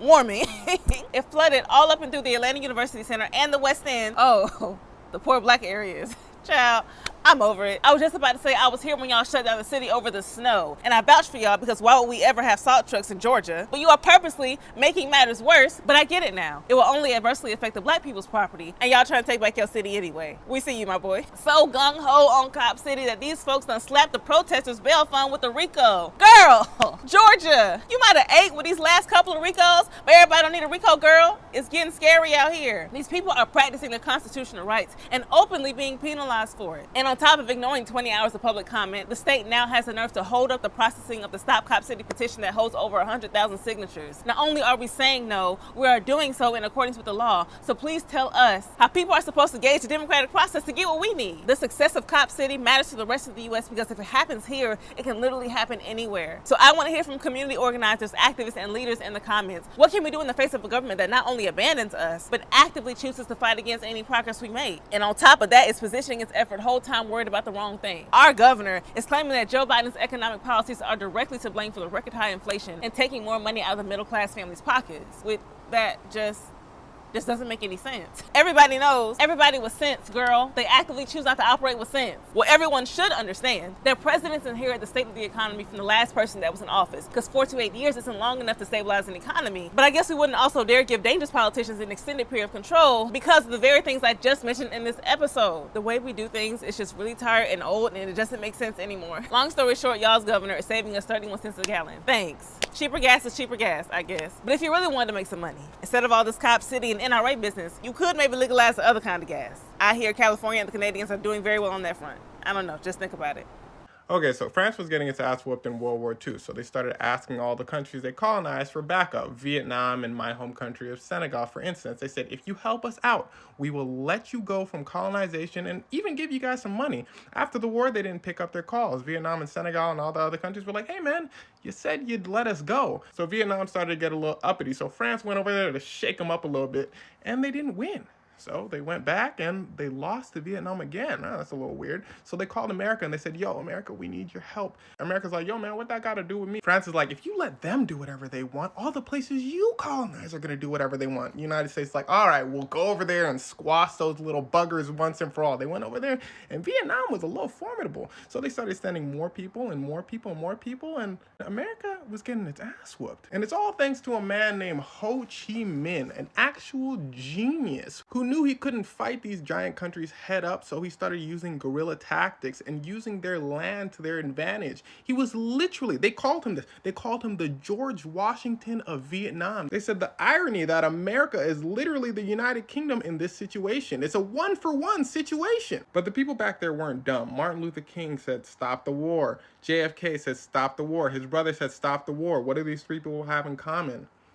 JFK told the CIA, if you keep trying to exploit America's trust, they're not going to trust you anymore. And lo and behold, he was right, because from then on, people started thinking, what has America ever done for me? And don't worry, there's a happy ending to this, because the bad guys lost. Yes, Vietnam won the war and America tactically retreated. But in the history books you'll read, everybody was just trying their best. But after Vietnam lost, when the other countries started asking for their money, they started bombing them. Senegal being one of them. It's a famous moment you'll never hear of, where they carpet bombed the military houses of the Senegalese people asking for their money back and their end of colonization. They didn't want a repeat of what happened in Vietnam. I still wear a face mask because COVID is a vascular disease that causes brain damage and increases risk of heart attack and stroke. Because our vascular system affects every inch of our bodies. Because the saying goes, the blood of the covenant is thicker than the water of the womb. Because I want to protect the people with whom I participate in mutual aid. Because I practice holistic harm reduction. Because I am an abolitionist, and Ruth Wilson Gilmore taught me to embody life-affirming space. Because the state let COVID tear through jails and prisons, schools and nursing homes. Because dis-ease always disproportionately affects the most disadvantaged. Because chronic trauma, stress, abuse, assault, violation, invalidation, scarcity, precarity, fugitivity, captivity, punishment, shame, coercion impairs your immune system. Because I can imagine the children of today growing up to resent us for knowingly subjecting their bodies to chronic infection. Because I see where climate change denial got us. Because Bob Marley warned me of becoming a Buffalo Soldier, so I learned my history. Because European colonizers deployed biological warfare during their conquests. Because I am a Westerner living in the imperial core causing mass devastation globally. Because punks and rural folk taught me to not obey the man. Because the man is telling me to turn my back on our untimely deaths and needless suffering. Because I've been spit at during protests since I was 15 years old.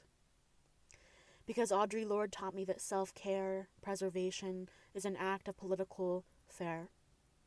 Because disability justice advocates haven't stopped asking everyone to mask. Because W.E.B. Du Bois showed me my second sight, so I use it. Because I value psychic relief. Because I love to smell flowers and taste feasts. Because my face gets cold when I ride my bike or stand at the bus stop. Because I live in the same 2 square miles as an interstate highway, a hospital complex, a helicopter pad, 2 railroad lines, and over 5 commercial plants and factories. Because I am learning to resist techno-capitalist surveillance, like self-checkout cameras, and biometric data collection of things like my facial expressions. Because it is the same precautionary principle as washing your hands before eating, wearing a seatbelt, drinking citrus juice, using condoms, stretching before exercise, or buying organic pasta on sale. Because I help people file for disability, food stamps, and housing, and I know for a fact there is no such thing as a safety net. Because for those 2 weeks in 2020, we all saw that it was possible to live without working, to care for one another during crisis.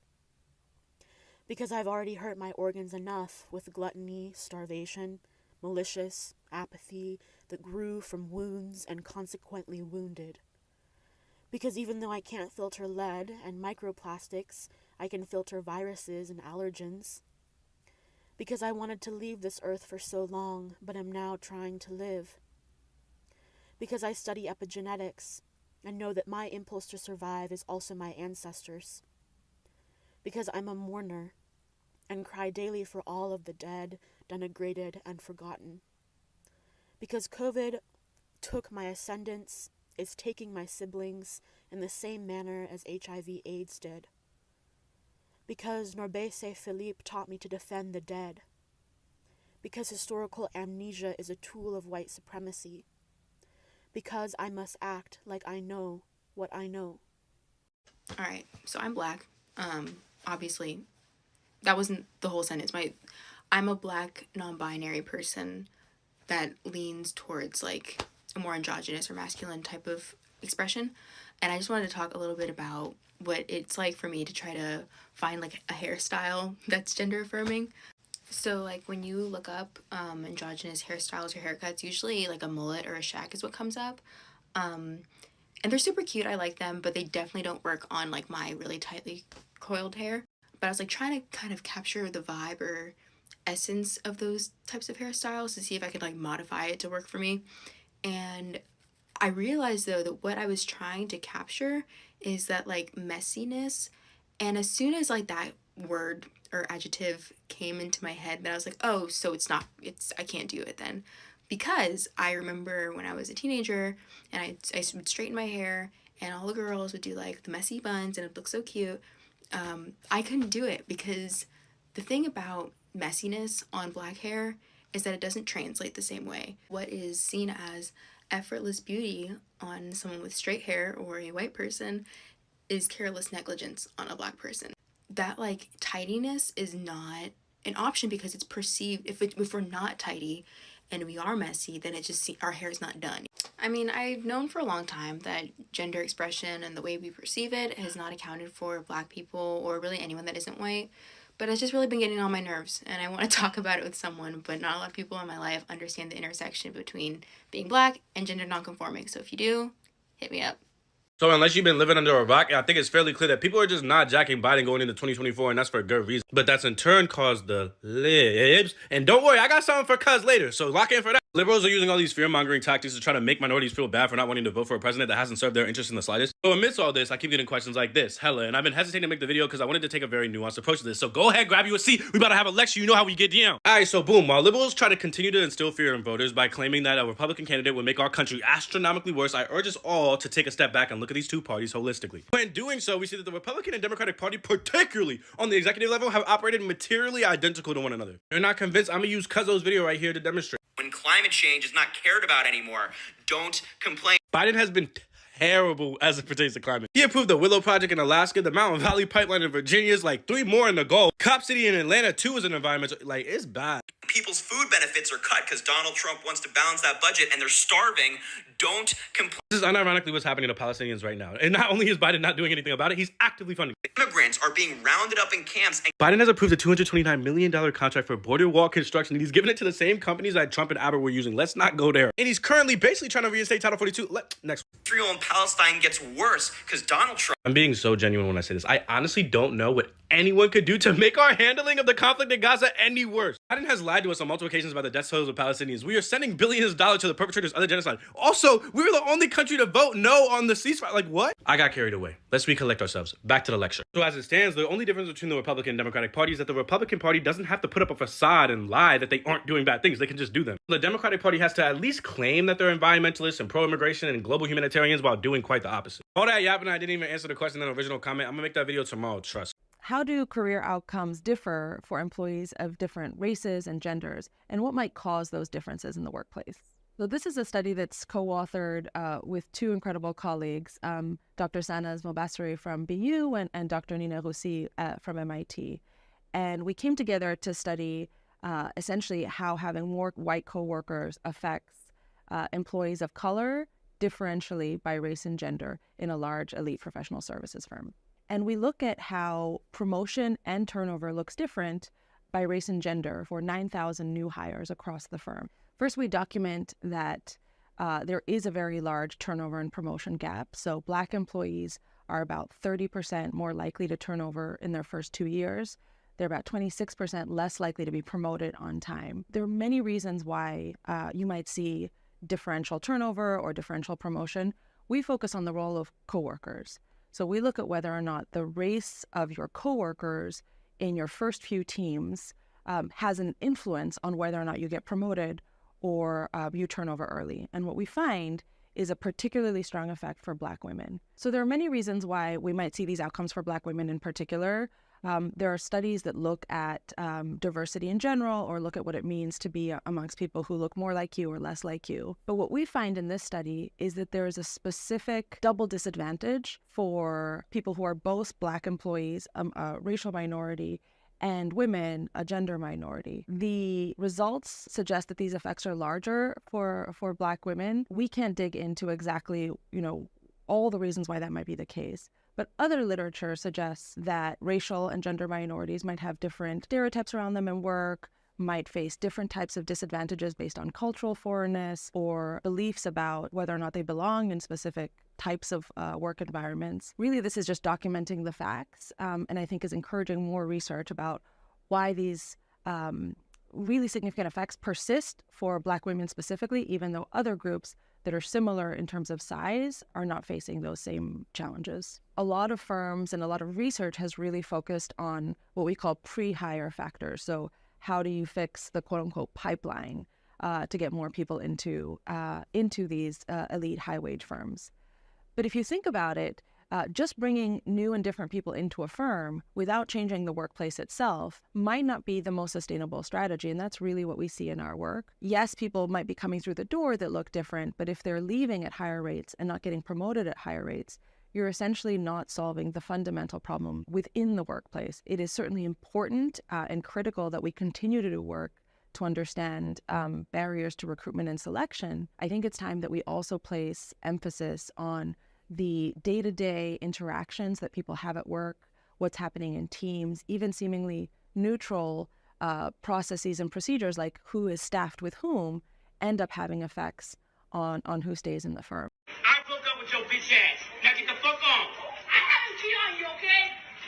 I have to let out a sigh of relief first because I was just talking about this. I briefly brushed over this in my podcast episode. I am so happy that they're able to do this.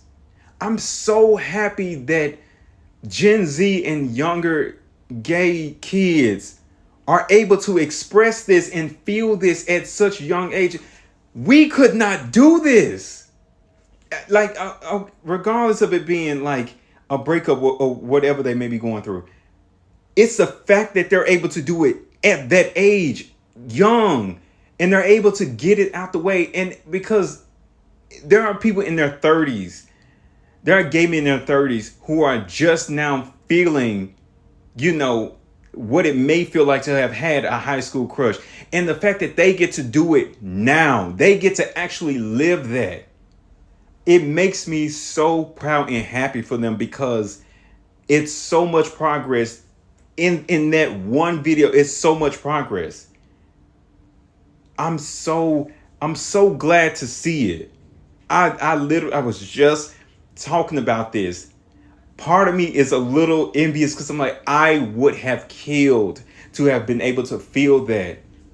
But I'm so glad that it's done and that they can actually feel it and go through these natural and normal developmental stages like these. This is something that teenagers go through. They go through their first breakup and they're able to go to prom now with somebody who is the same gender as them. They're able to, publicly have a relationship, publicly have a crush. And I'm so glad to see this. This really it really makes me feel good. And one more thing, I don't think y'all understand. Same-sex marriage was legalized the year I graduated high school. And I'm not going to be like one of those older people in the older generations who feel as though the younger generation, didn't struggle. They shouldn't. They shouldn't. And I'm so glad that they don't have to. And I'm so glad that they get to reap the benefits of everybody that came before them. I'm so glad, because this is what it was for. And it's just the fact that we get to watch. Y'all are living our dreams, our high school dreams. And we get to watch y'all live it. And while y'all are still in school, we get to protect your rights to do this as the older generation. So we are still a part of it. This makes me feel so good. Okay, I'm going to do a story time about how attending the Yale first-year holiday dinner radicalized me politically. First-year holiday dinner is a massive dinner party that Yale throws during the winter of your freshman year. There's ice sculptures and a giant parade. And when I first started at Yale, I was essentially still a child, and I had a really idealized notion in my head about what Yale and Ivy League universities were doing in the world. Because I still in many ways believed in a meritocracy, I also believed that these universities in some ways set out to do good in the world or have a positive impact. I quickly realized that that was completely wrong, and one of the first places that I felt that the most deeply was at this first-year holiday dinner. What I learned was Ivy League universities are actually hedge funds that have happened to invest in education. But investment in education is only a small portion of their entire investment portfolio, and some of their largest investments come from real estate. Now, Yale University owns about 50% of the total real estate in the city of New Haven, but they use their status as educational institutions to exempt them from paying taxes to the city. And this usually ends up completely decimating the local economy of the communities that these universities are based in. For example, 1/4 of New Haven's population lives in poverty. And this poverty often falls along lines of race, disproportionately impacting the large Black population in New Haven. During freshman orientation, Yale's private police force tells the students that it's dangerous to go off campus. Workers, organizers, and activists have demanded that Yale pay a fair share in taxes for decades. Yale has obviously refused to do that and instead spends God knows how much money on things like the first-year holiday dinner. I remember attending this first-year dinner and feeling so profoundly uncomfortable by the extremely obvious segregation between the workers who were carrying massive platters of food and ice sculptures and literally parading them around the room, and the students, which included me. The color line between the predominantly POC workers who were staffing the event and the overwhelmingly white student body just felt so bizarre and so wrong. And it felt like very few other students or classmates of mine felt uncomfortable. At the end of the night, there was so much leftover food that was being thrown out and literally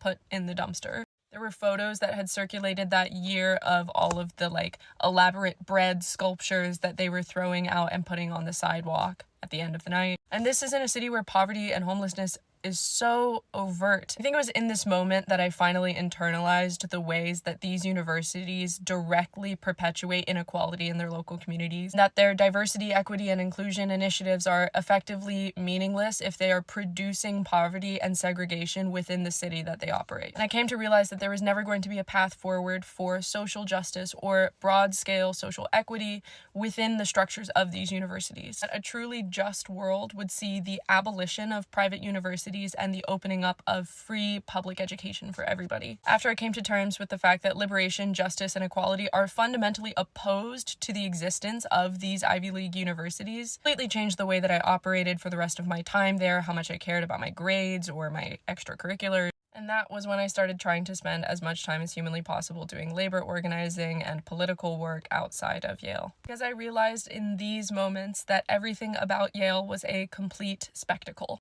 And it was in moments like this that I really had to confront what communities I was a part of and who my allegiance was to, deciding to stand on the side of the workers and the working class rather than the people who were being served by them.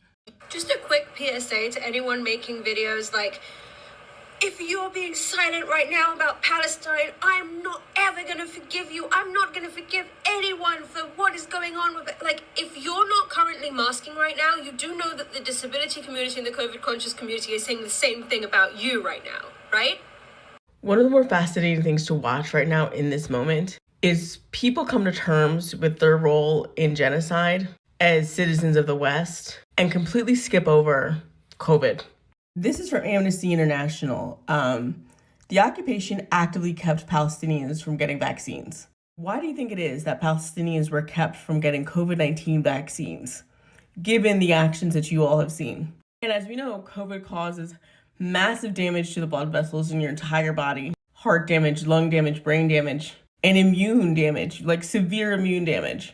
And now those very same immune systems that were kept from the COVID-19 vaccine are now fighting off infections from amputated limbs without sanitary protections. Those immune systems are fighting off infections from experimental weaponry on their bodies. Those very same immune systems are now fighting off a wide array of diseases. And currently in the United States, 1,000 people a week are dying of COVID, and 18,000 people in the last month have been hospitalized because of it. And now some of the very same people that are coming to terms with how Democrats view Palestinians, and by extension all marginalized people, they seem to also still believe that Biden's administration was telling the truth when it came to COVID and it being over. Can I ask you something? Do airborne viruses respect borders? Or do you play a much larger role in all of these genocides than you even thought? I'm gonna rant about the diaspora wars for a second because this discourse I have been seeing the last week or so has been atrocious. It's been atrocious. And I'm gonna start this off by saying y'all are so concerned about who are the worst or most indoctrinated Black people in the diaspora that you don't even realize it's all of us. It's all of us. Newsflash. We all project anti-Black rhetoric. We all project white supremacist colonized propaganda onto each other, what they want us to believe about one another. And what really gets me is we all fail to care, to acknowledge, to understand, to listen, to learn, to have sympathy, empathy for each other's individual or regional differences and how we've survived all living under a white supremacist colonized world. We've literally all been affected by it, but we refuse to learn and listen and understand and have empathy for each other's respective experiences and how it's manifested in our respective environments. I can use Tyler being colored and South African as a perfect example, okay? So she's not Black. Her identity is colored. She identifies as colored because she's South African and she's colored. The Black Americans, colored has a huge weight to it. That word has a huge weight to it. But that doesn't mean that we should not learn what that identity is, what that culture is. That doesn't mean we shouldn't listen to her. That doesn't mean we only think of our experience with the word and realize, oh, that could mean something else somewhere else. And that is okay. But then to act like, oh, the word color doesn't have a lot of weight to it for Black Americans is equally as ridiculous. And then to try to compare it in a disingenuous argument of, oh, you reclaim the N-word, why can't you reclaim that? Not understanding the difference between the two, which I can make a video on, is also ridiculous. To act like Black Americans are just centering themselves when it's like, this girl has Black American R&B music influences in her work, in her artistry, and we're not seeing her as Black to erase her, but we're seeing her as Black to welcome her into the community, into the culture, into the music, is also disingenuous and ridiculous. So fucking annoying. For as much as we talk about nuance, and as much as we talk about not being obtuse, y'all be acting real acute, and not in a good way. I sometimes want all of us to shut up. I want us to shut up because we literally are letting the white men win in all these conversations because they never get nowhere. They never get nowhere because white people have told us to disrespect each other, to not listen to each other, to not care, to have empathy for our respective experiences. So in these conversations, we just keep perpetuating white supremacy and none of y'all see it. The fact that we're so concerned about looking at who the worst, most indoctrinated Black people are in the diaspora instead of looking within and finding where you, we, us, family, kin are indoctrinated with white supremacy and colonized mindsets against each other and against ourselves shows that you're not actually really doing the deconstruction. You're trying to find the worst of the worst when all of it was fucking bad. I'm gonna talk about crabs in a barrel. Honey, we're all crabs in a barrel. The barrel's white supremacy. We're all crabs in the barrel, and we're all crabs that are missing a claw. But you want to talk about what this crab is missing and what's wrong with this crab, baby. All of us got fucked up and screwed over by this. Let's actually start trying to have conversations where we can solve and heal some of these things and not just sit and talk about who's the worst of the worst. Hey y'all, so I want to address something. With this new age of creators making content to fight against multiple genocides, there are a few wolves among the sheep. I know we like to believe that no person in their right mind would exploit the atrocities being committed against multiple groups of people as a way to catapult their career or what they lack of. But we live in a real world and there are some people who are trying to benefit off the genocides of multiple people. And your humane nature to see people literally dying and say, well, if this little filter is supposed to do something, then I don't see a problem in doing it. Or if this person says that this song is going to help them make money to donate to these people, I don't see a problem in streaming. Alas, here we are. All this to say, start fact checking these people. Start asking them about the organizations they're donating this money to. Start asking for the progress. And if they don't answer, you have your answer.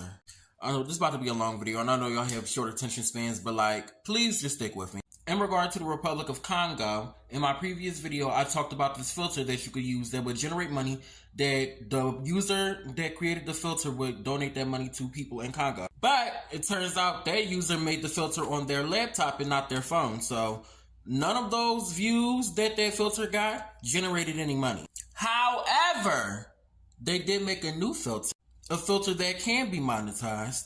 Big up to all of my massive them. Thank you to everybody that has been using the free Congo filter that I have made. Alright, unfortunately, the TikToky, right? I said because I make the filter on my phone instead of do it on my laptop like how me they do the free DRC filter.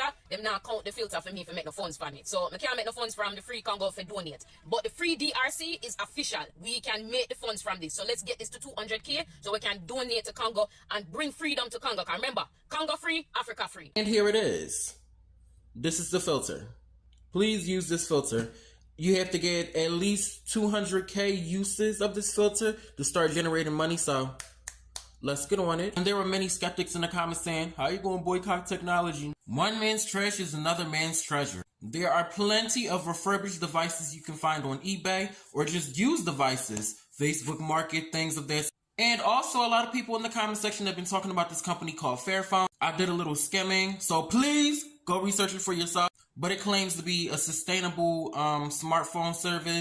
70% of their materials are recyclable, they're e-waste neutral, and their phones last long times. So if you want to buy a new phone, get a phone from them. And if you haven't heard by now, vaping and vape products are the leading cause of e-waste in the world. And the materials to make those vapes come straight from Congo. So if the overall health of your body and the air quality of your lungs wasn't enough to convince you to quit vaping, maybe knowing that ill-protected children are harvesting the materials that go into making that vape. For little to no money, might I add. And users like Lover Lil Comedy, who joke about children being shot up in schools, I don't think we should be using their filters. But this one is certified, and the person who made this filter is working with people in Congo to help them. I hate to be that girly, but some of this is a little half-baked because y'all pressuring Beyonce, or at least Parkwood Entertainment, to refrain from releasing Renaissance in Israel is seeing but a fraction of the picture. In order for that to actually mean something, y'all need to push for Parkwood Entertainment to just cut ties with Cineworld altogether. And the reason why I'm saying that is because it's literally an Israeli-owned company. So where do you think those taxes get paid to? What do you think that money supports? I believe as of April 2023, the company Cineworld is 55% owned by shareholders, and the leading 20% of that is Israeli Theaters Limited. This is from Yahoo Financial. You can read the top up there. So that shows you 20% ownership. And then the next leading ones are Django and Polaris with 14 and 17 and 7.9% respectively. I do believe that Cineworld also has insider ownership. That means people on management or on the board also own stake in the company. A lot of these people are Israeli business people. Just gonna tell you that right now. Yes, the company did exchange hands when the CEO and deputy CEO are being potentially bought out for $35 million cash due out, I think, within a year of when that was put out. But the company did exchange hands to yet another Israeli business person. So I'm just telling y'all. I understand that B is our favorite, but a lot of this activism or call to action only serves to save face. It's not doing much. The reason why I'm making the claim that only pulling the movie out of the Israeli market isn't really the solution we think it is because Cineworld has 751 sites globally. Only 10 of those are in Israel.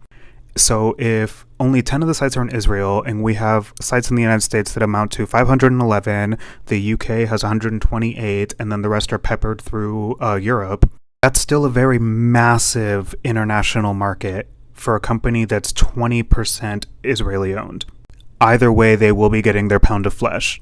Now, I don't know what the distribution deal looked like with Parkwood Entertainment and the parent company and between them and Cineworld, but I think this year kind of set a precedent for a lot of media companies to just kind of easily pull out of distribution deals.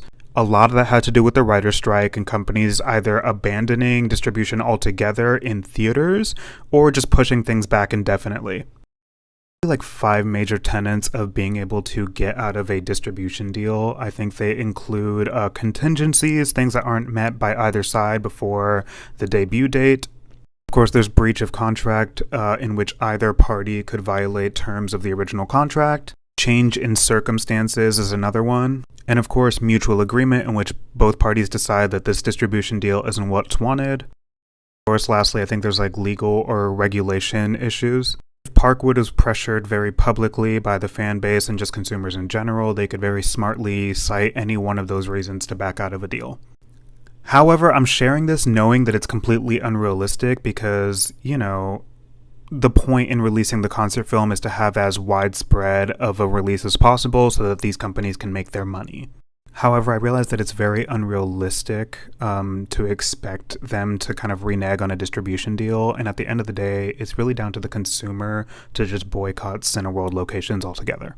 One of my mutuals said this perfectly, like, how are y'all mad at people for not wanting to vote for the president committing genocide, but not mad at the person that is helping perpetuate said genocide? I get it. People are very fearful of another Trump presidency. And trust me, I'm a community organizer. I don't want to go through another Trump presidency either. Especially living here in Florida, I already have to deal with DeSantis. Okay? I don't want to deal with Trump on a national level. But lecturing and doing the high road thing of, that the vote blue no matter who crew does, it's not going to work. Especially not in this situation at all whatsoever. You're saying, okay, it's a lesser of all evil. You guys need to stop complaining. The far left, blah, blah, blah, blah, blah. Do you think that's really going to convince people to hit the polls and to get out of their voter apathy? No, it's not. And that's what's so comical about it is you are trying to, I don't even think that these people are trying to convince people to vote for Joe Biden. I think that they're just trying to talk shit and make themselves feel good. And it's just not working. So if you are really worried about the presidency or the election that is going to be happening next year, you should be writing letters and calling your congresspeople and telling them to vote for a ceasefire and telling them to push Joe Biden to not be spending our tax dollars abroad and other countries that are using said tax dollars to bomb other people. But calling people far left and lecturing people and doing all this stuff, throwing all these insults around to make yourself feel better about the decisions that you make and telling people, you don't know what it's like, blah, blah, blah, blah. Trust me, I don't want to deal with another Trump presidency either. But I'm uncomfortable at the notion of voting for somebody that would finance a genocide. And I think a lot of people are. And I'm a person that did what I needed to do in 2020. I voted to defeat Trump. That's what I did. I did not like Biden, but I voted to defeat Trump because Trump was malicious. Trump was Trump. Okay, we all remember, we all lived through the 2016 to 2020 era. We all know what his response to COVID was. We all know what his response to the George Floyd rebellions were. We all know. And part of that was a catalyst to vote for Joe Biden. Those catalysts are here, but they are not working in Biden's favor because he is beating those war drums.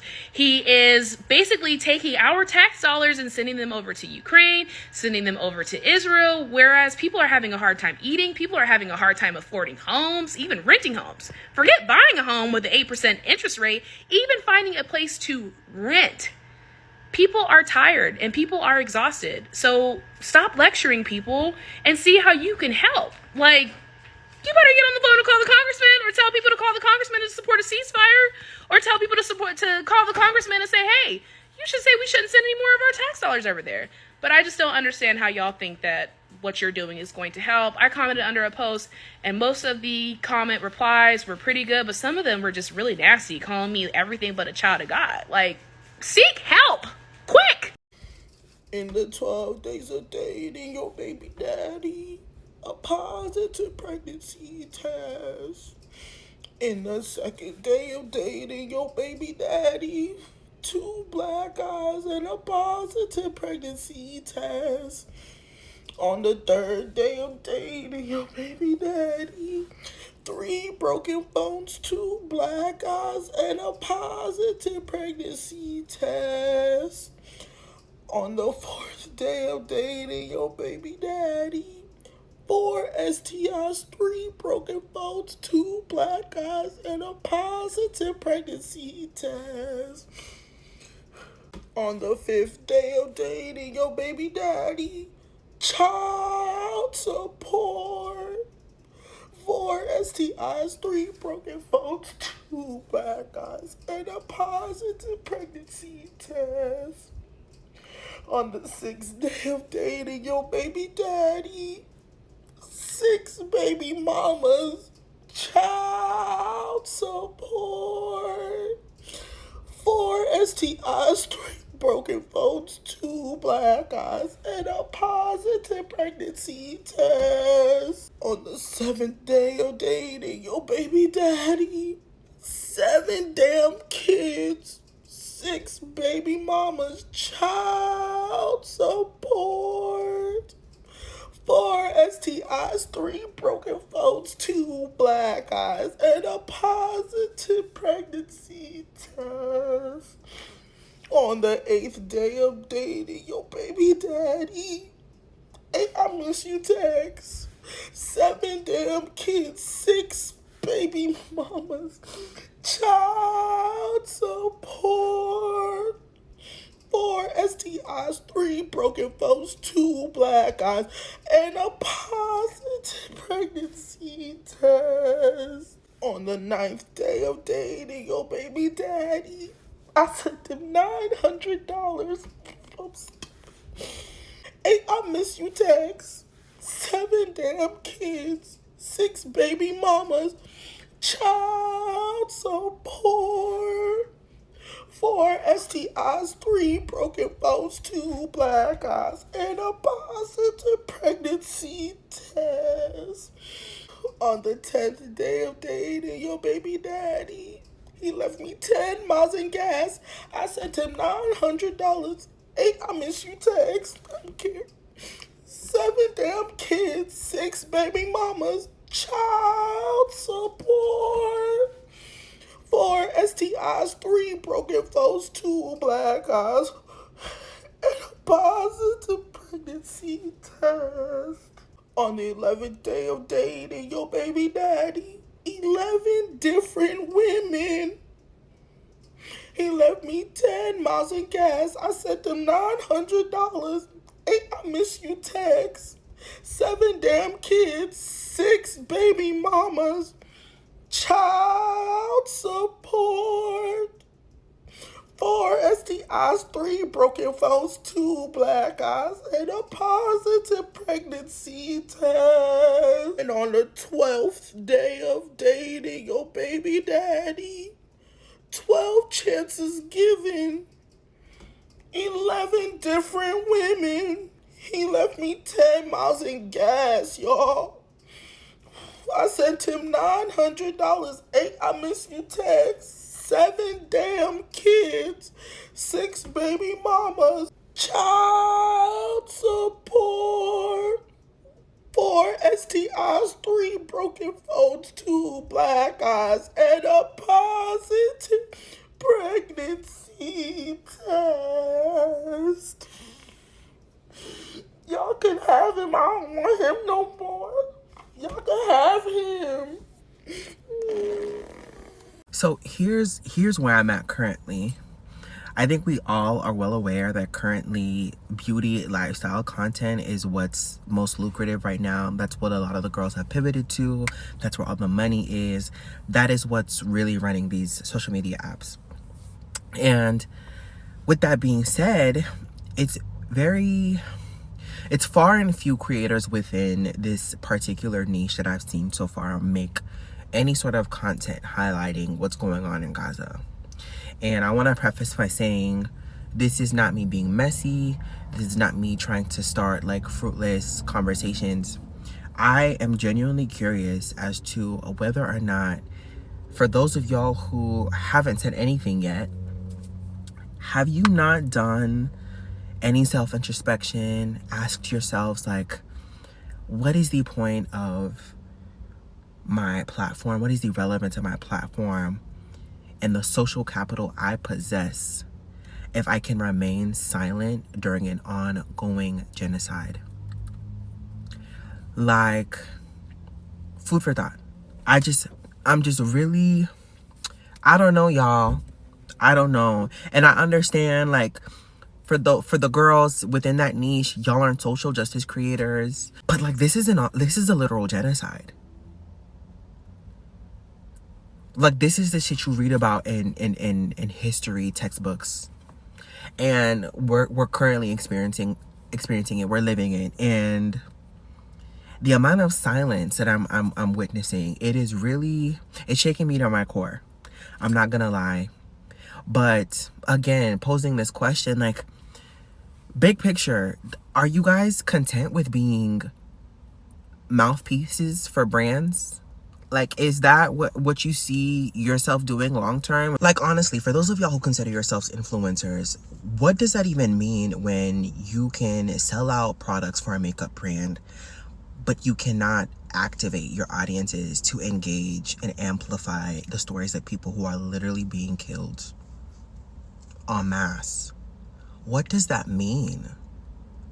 And there was one creator in particular I saw on my For You page today who was talking about, the reasons why they didn't make any content, talking about what's happening in Gaza. And I saw one comment in particular say something along the lines of, I have no idea about what's going on in Gaza, but to be honest, I'm too tired. I don't even want to know. And I want to stress the importance, and like, this is why I'm specifically talking about influencers within a specific niche. There's a certain segment of viewers on this app who follow certain content creators because they're comfort creator. Like, they make content that distracts them from what's happening in the outside world, right? And that's what makes your platform much more significant, because you're able to capture and activate a segment of the population that literally is so out of touch with the news media cycle, with what's going on outside. Y'all have such valuable platforms, and I wish the girls were more, I don't know, like, just for the sake of nuance, I'm not telling anybody that it is your responsibility to educate and teach people anything. No, that is not your labor. But we're in the midst of an ongoing genocide. Like, bare minimum, amplifying conversations, duetting, reposting, post a story, like, but even outside the context of like that segment of viewers, y'all have kids, teens who are following y'all, who may not be getting this information in school, who have an opportunity to watch what you're posting and can engage in conversations with their friends, their peers, and disseminate that information, because all Palestinians are asking is for, at the bare minimum, recognition, a recognizance of the oppression that they're undergoing, the oppression that they're suffering through, the genocide that they're literally having to endure on a day-to-day basis. I don't know. Why is everybody saying Gen Z is gonna get drafted? Like, no the fuck we're not. And you know why I know that? The number one reason why they will not institute a draft is because they don't know how to keep rich kids out of it. It used to be that you could go to college and that would preclude you from being drafted because no one cares about poor kids and poor kids couldn't go to college. The other way was to go into the Coast Guard.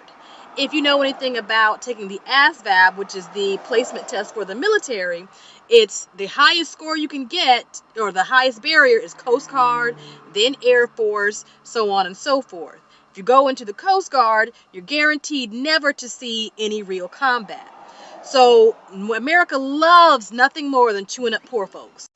So now that people are hip to the game and know what it is with the Coast Guard, and you have all of these policies, special places to get kids into community college, all you need is a C average and more kids are going to school, who are you going to get to fight your war? Not really who are you going to get to fight your war, but how are you going to keep all of the senators' kids, Jeff Bezos' kids, Elon Musk kids? How are you going to keep them out of the draft? There's no way. Now, there used to be, now people don't want to talk about it because people don't like history. The Civil War, there was a draft as well, and what you did was the rich people could just pay somebody to take their place. I wonder if they would try to do that. But even if they did all of that, they would have to come up off of some social services, something to make it worth it to go and die for your country. And then that would make us that social socialism paradise that these conservatives hate so much. You'd have to give us free health care. You'd have to give all of these kids insurance and housing vouchers and stuff to make sure that they're able to buy a home when they come home. They'd have to come up with this huge package to make it worth it, and they're just not going to do that. Anytime a politician tells you that they're raising the minimum wage or they're working to raise the minimum wage and they cannot tell you what they're doing about disability policy, it's bullshit. It's complete and utter bullshit. Yeah, it's bullshit. I just saw this tweet from Kamala Harris saying that they're working to raise the wages of care workers. And this is a perfect example of playing marginalized peoples against one another, okay? Because on the surface, it's great, right? Everybody should have a livable wage. And in particular, caregivers really need a raise in the wages. They've been stagnant for decades. But even if you scratch a little bit beneath the surface, it starts to fall apart, right? A majority of caregivers are women and people of color. And they were specifically hard hit by the COVID-19 pandemic because they were underserved because of medical racism and other barriers to healthcare. Many of them died or became disabled themselves. And so we've been in a caregiving crisis since the pandemic. And to be quite honest, before. Simultaneously, many of those same caregivers are underinsured or uninsured, further leading to them avoiding healthcare and their further disablement and potential death. The reason why they're underinsured or uninsured is because they make too much money to qualify for state programs, but also not enough to apply for insurance that they can pay for themselves. Many of our programs for support are income-based. And unless those maximums are raised, people will not qualify for those programs. You know, those videos about ending marriage inequality, that's what all that's about. And bills to raise the maximum amount you can have under SSI have been around since 2011, with little to no movement on them. And that's partially because they don't want to raise the minimum wage for everybody, regardless of disability. Because some of the most successfully lobbied bills for raising the minimum wage, the federal minimum wage, also accompanied with it ending 14C legislation. 14C legislation is what makes it possible to pay disabled people below the minimum wage in several states. And one of the ways that they justify 14C legislation or some minimum wage is by saying that if disabled people make too much money, they will not qualify for the programs that are income-based, meaning disabled people will be cut off from services, right? So politicians absolutely know that there are groups of parents and family members of disabled people who actively lobby against ending 14C legislation for fear of their family members being cut off from services, because they would have to change how Social Security works and how healthcare law works simultaneously. Otherwise, people will die. So even if you think your life is not determined by disability or disability advocacy, it 100% is. 100%. Contrary to popular belief, I believe that partying shit and the revolution can and should go hand in hand. Stop your scrolling, close your eyes, and just envision this shit with me. You know what I'm saying? This gonna be a black ass vision. So if you ain't black, you know, it might not resonate with you like that. Okay, so boom, you wake up, right? And the first thing you hear before you even open your eyes is some laughter in the other room. Like, you don't even know what the fuck is so funny this early in the morning, but niggas out there kikiing. You know what I'm saying? And you hear some music, like, might be some R&B like your mama used to listen to, or shit, depending on the day, might be some Sexy Red or some Pooh Shiesty, whatever. You know what I'm saying? So that's the first thing you hear. Okay, that's the sounds, but the smells.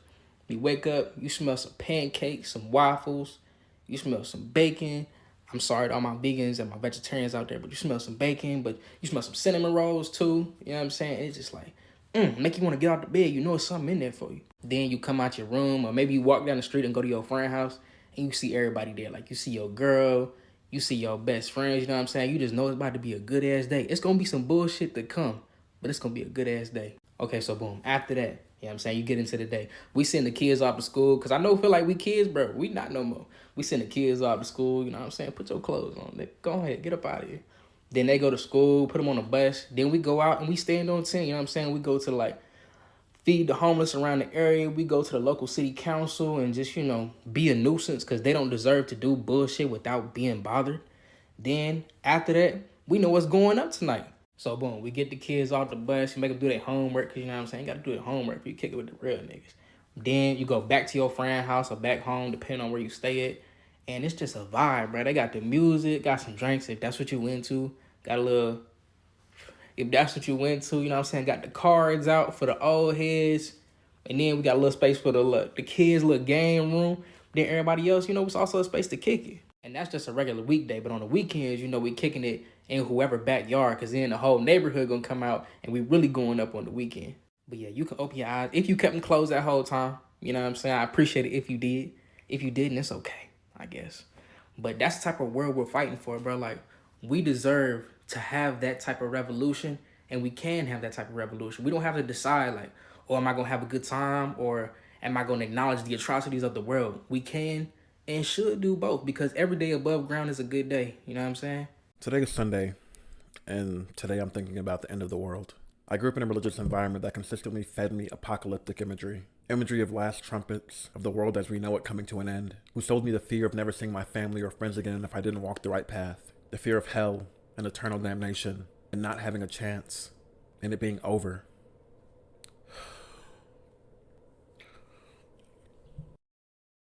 Then I think about the Congo, or about Sudan, or about Tigray, of course Palestine, and see that this is the reality for so many people already.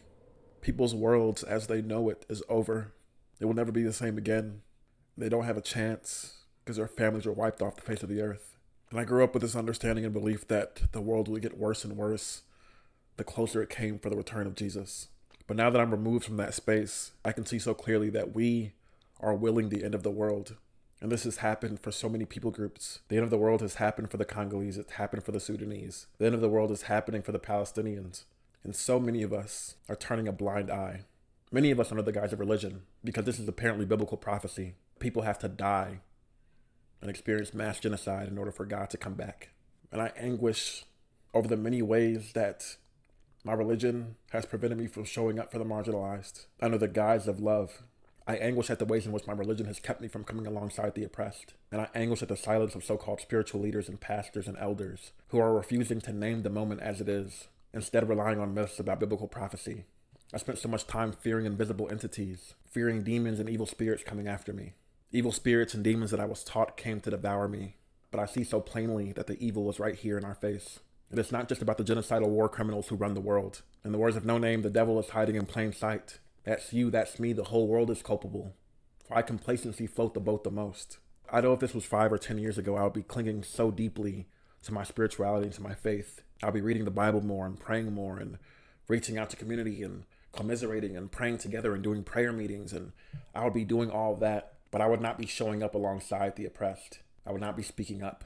I think about the ways in which religion has pacified me, how I spent so much time longing for a world to come instead of working to build the world that I wanted to see here. So this is the end of the world as we know it. This is hell. It's hell on earth because bullets burn. You know what I mean? It's people that got burnt in fires. That means they went to hell already. You know what I mean? All that is here. So what else? What do you got there that we ain't seen here? What, you gonna walk around aimlessly, zombie? That's here. You ain't been on the streets lately? A person set himself on fire in the Congo out of anguish and despair to raise awareness for what is happening to his people in hopes that we would be so moved by the magnitude of that statement that we would do something for his people. About the person in Atlanta, Georgia, who wrapped themselves in a Palestinian flag and set themselves on fire on American soil to raise awareness for what is happening in Palestine. And those people, by and large, are going to get dismissed as out of their mind, as insane, and people will turn away from them and allow their statement to go in vain. And as a theologian, I can't help but think about the ways in which the faith that so many hold on to that teaches them about love and compassion and empathy is rendering those very same people who believe in those principles ostensibly silent. If you are a religious person, if you're a spiritual person, I ask deeply, sincerely, that you would use your religion to cultivate you towards action, because it is up to us if you want things to be different. It is up to us if you want to see change in this world. What I've learned now more than ever is that my suffering is tied up in the suffering of those who suffer around the world, because I know my history and I know what is happening in Palestine has been done right here on American soil. I know what is happening in Palestine has been done to the black citizens of America. So it is from that history, it is from that spiritual growth, it is from that deep desire of love and liberation for people across the world that I say free Congo, free Sudan, free Palestine, and all the oppressed around the world who want to live in freedom and with liberation. And I sincerely hope that the masses can wake up from their slumber and join the rest of the world in a push for liberation. Love and liberation to you all. And as always, like and follow for more content. No, me and Joshua were talking about... White people treat their dogs better than they treat their friends. They can identify 45 dog breeds, but don't know that their neighbor is Persian and not Armenian. Precisely. They really just were treating black people worse than dog, okay? They get their dog sweaters and shoes. White people just have a problem. They have an obsession domesticating things. It's like this. Only totalitarian control white people in America have had historically is over people of color and pets. So during the 60s, during the civil rights era, when we displaced their totalitarian control over black and brown bodies, they instantly replaced it with pets. With an increase of totalitarian control over their pets. They had to. Tell me why. There's a study, an anthropological study of pet cemeteries, where this anthropologist, he went to pet cemeteries in the 60s and said around the 60s, the 70s, that is when pet names started to have human names. That's nuts. White households that had a pet went up in the 60s, right? Right after the civil rights. What was the second thing? There was a second one before we found out the name. Oh, bro, it's the Animal Welfare Act, 1966. Regulates the treatment of animals being tested for research. Meanwhile, black people have been being tested.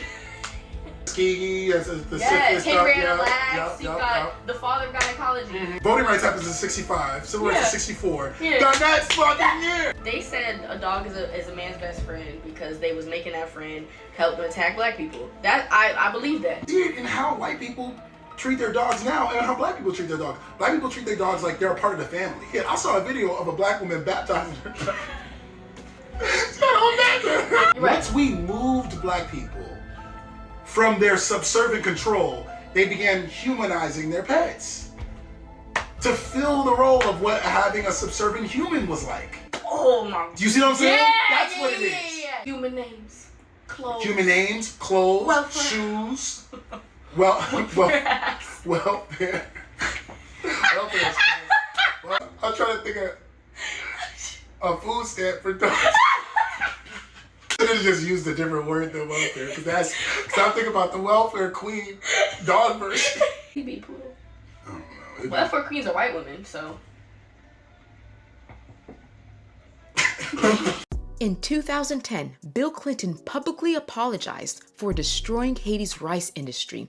Here's what happened. Before the 1980s, Haiti was self-sufficient in food consumption. We didn't depend on other nations in order to feed ourselves. For example, 90% of the rice consumed in Haiti was grown locally in the Atibonite area. For a long time, the IMF and the US government were trying to change that by pressuring Haiti to lower tariffs on agricultural products. Haiti had high tariffs or taxes on imported food, which protected locally grown agriculture. Although experts warned that lowering the tariffs would be disastrous for Haiti, it was also clear that these lower tariffs would be a benefit to the United States. US farmers were able to get rid of their surplus crops. They took everything they weren't able to sell in America and they dumped it in Haiti under the guise of food aid. This was possible because in 1991, there was a coup d'etat overthrowing the Haitian president Aristide. Although the US played a role in the coup d'etat, they agreed to help restore Aristide to power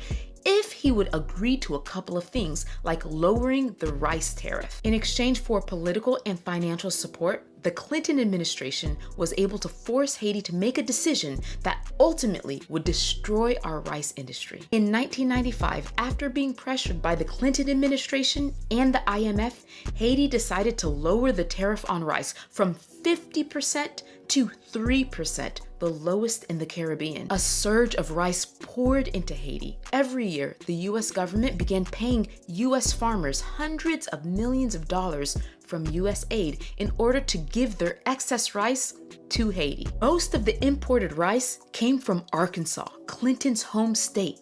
And so Clinton's farmers benefited greatly while Haitian farmers completely lost their livelihoods. That's why in his apology, Clinton said it may have been good for some of his farmers in Arkansas. Despite his apology, the impact is still there.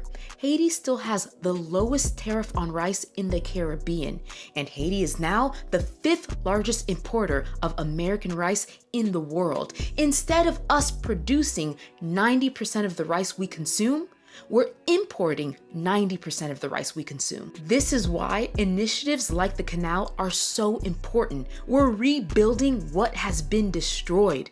And so we say, Canala Papkampe. I'm not sure if you heard, but the stray cat population of Puerto Rico is being removed. Now, the stray cat population of Puerto Rico, it's not a nuisance, it's not overpopulation. They are historically a part of Puerto Rico. But you know what's not historically a part of Puerto Rico? Palm-colored people.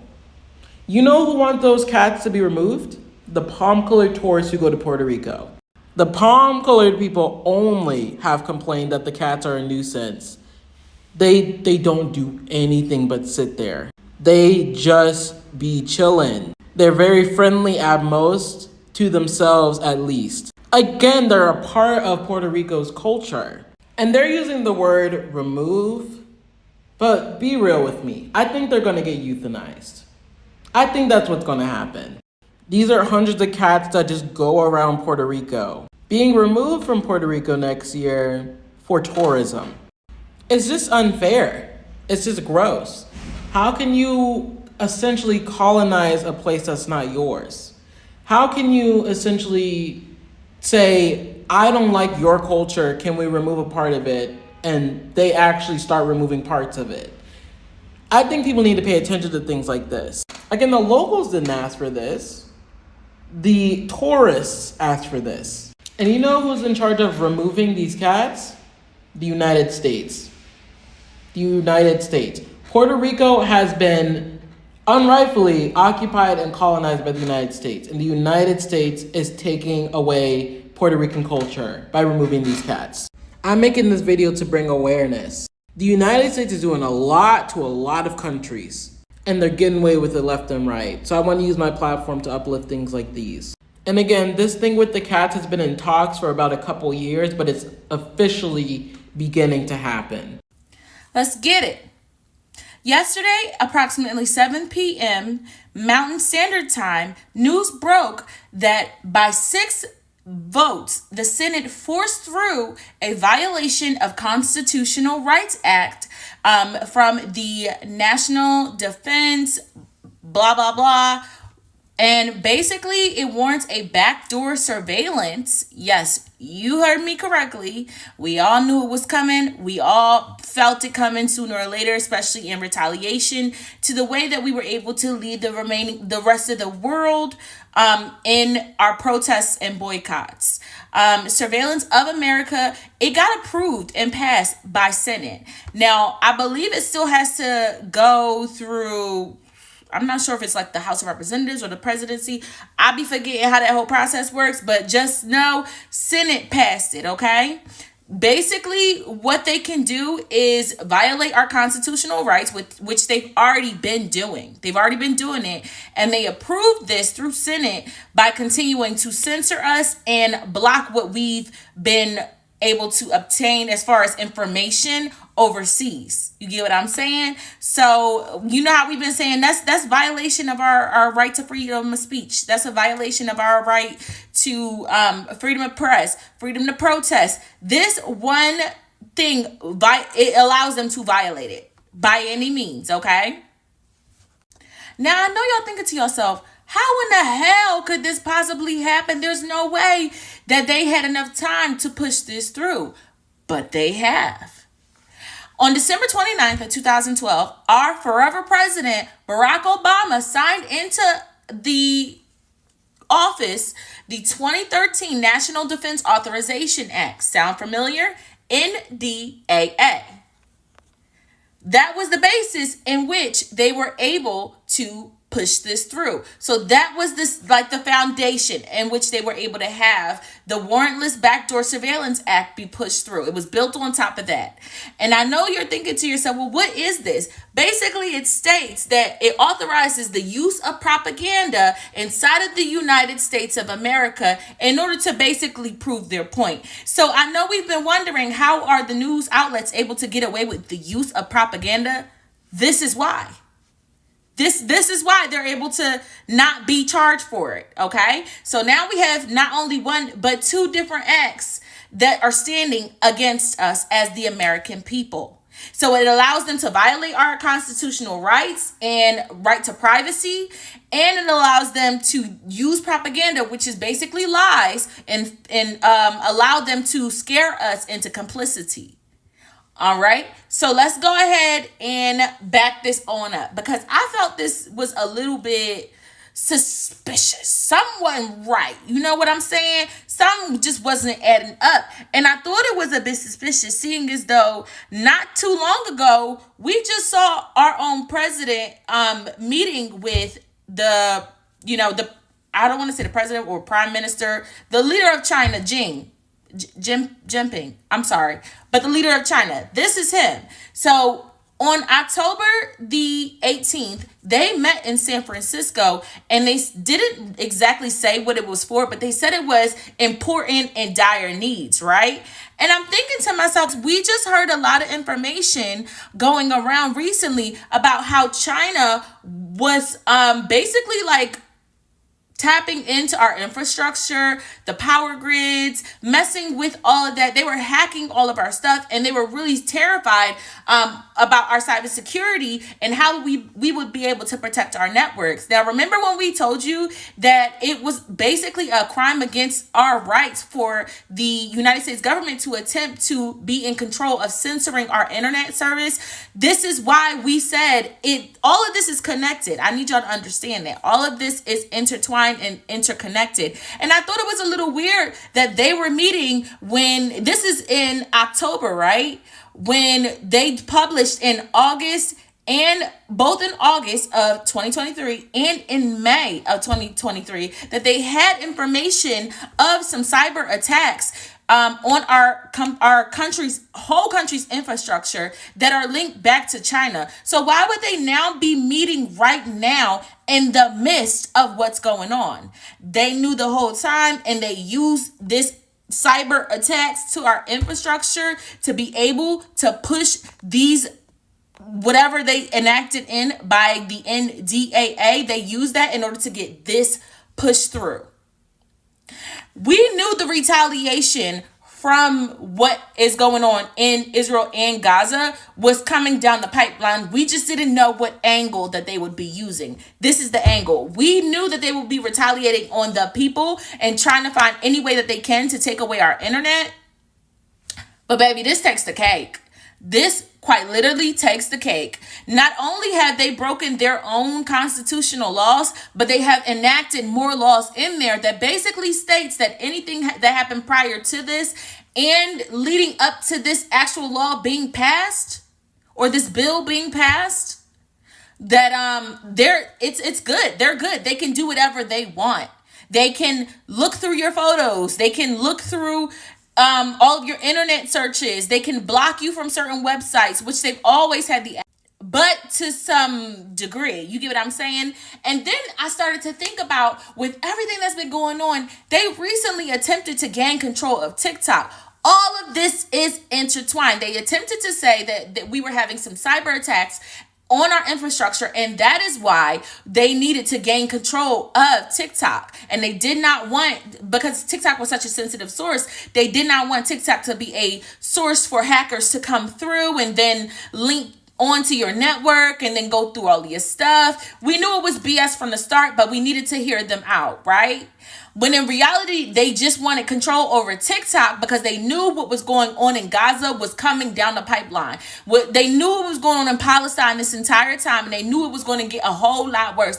Baby D, listen, Armageddon was coming for Palestine, and they didn't want us to be able to have the footage and the access to the internet in the way that we do today. So as a retaliation for what we have done, they have enacted this. Now, if there has ever been a moment for y'all to stand up, start screaming, hooting, and hollering, and shouting, and doing whatever you can, especially our allies, now would be the time. Because if they're willing to do this, oh, there is no